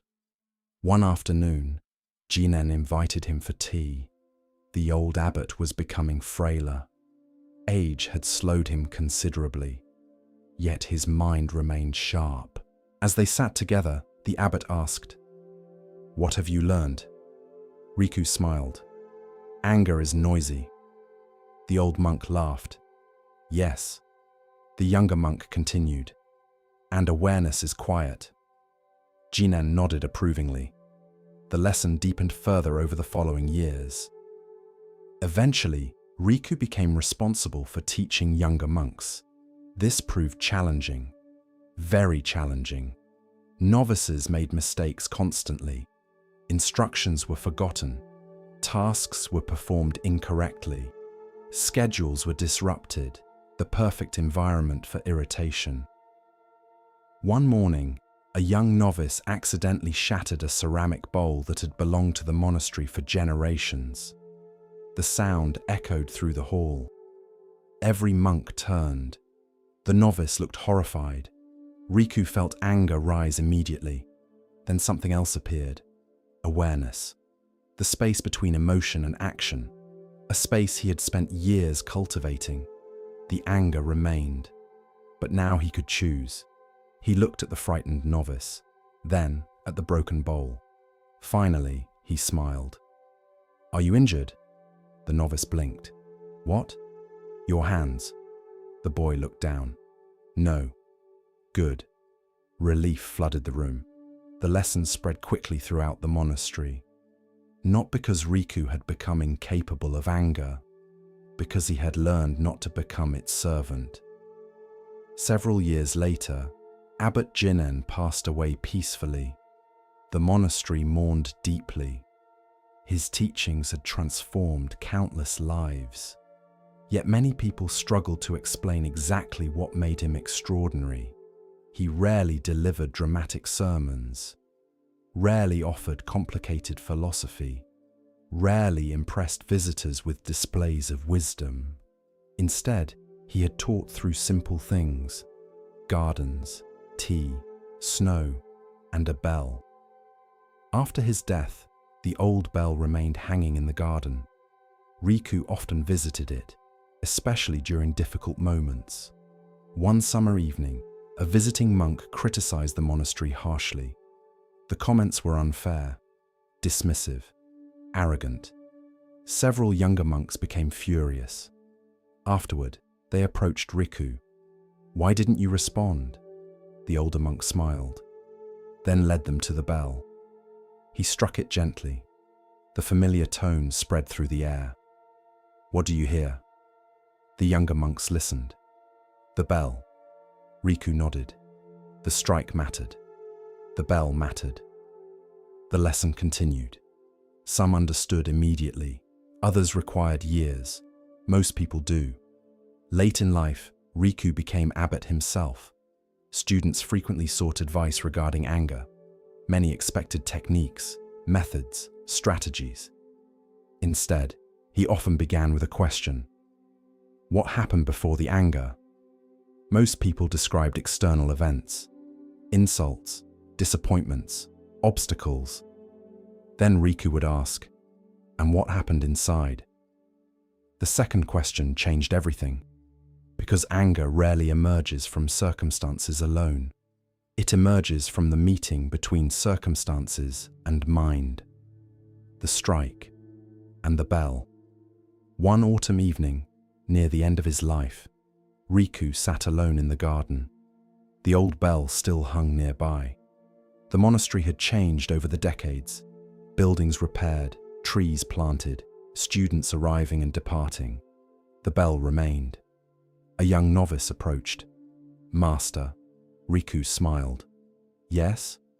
The novice hesitated. I get angry all the time. The old abbot laughed warmly. So did I. The boy looked shocked. You? For many years. The novice sat beside him. How did you stop? Riku looked toward the bell, then smiled. I didn't. The boy frowned. What? I stopped believing anger was the problem. Silence filled the garden. The novice waited. The old monk continued. Unconscious anger causes suffering. Observed anger becomes a teacher. The wind moved softly through the trees. The bell swayed slightly. Not enough to ring, just enough to move. Riku watched it carefully, then spoke one final lesson. When the bell rings, listen. The novice looked confused. The bell, the anger.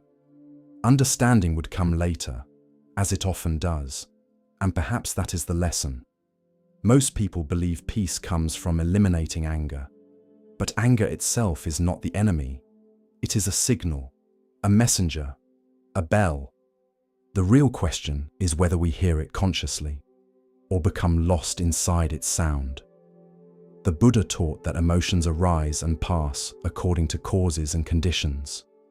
They are visitors, not masters, weather, not identity.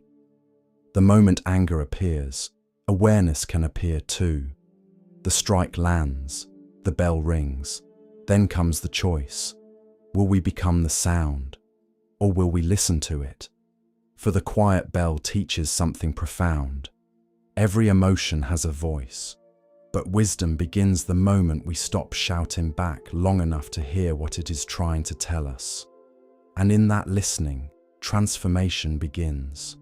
Not through force, not through suppression, but through awareness, clear, patient, silent, like the mountain monastery beneath the clouds, and like the bell that rang faithfully for generations, teaching anyone willing to listen that even anger can become a doorway to awakening. As the lantern of awareness glows a little brighter, we come to a tale about seeing with more than the eyes. Let the stillness guide you now, and listen carefully to the next story.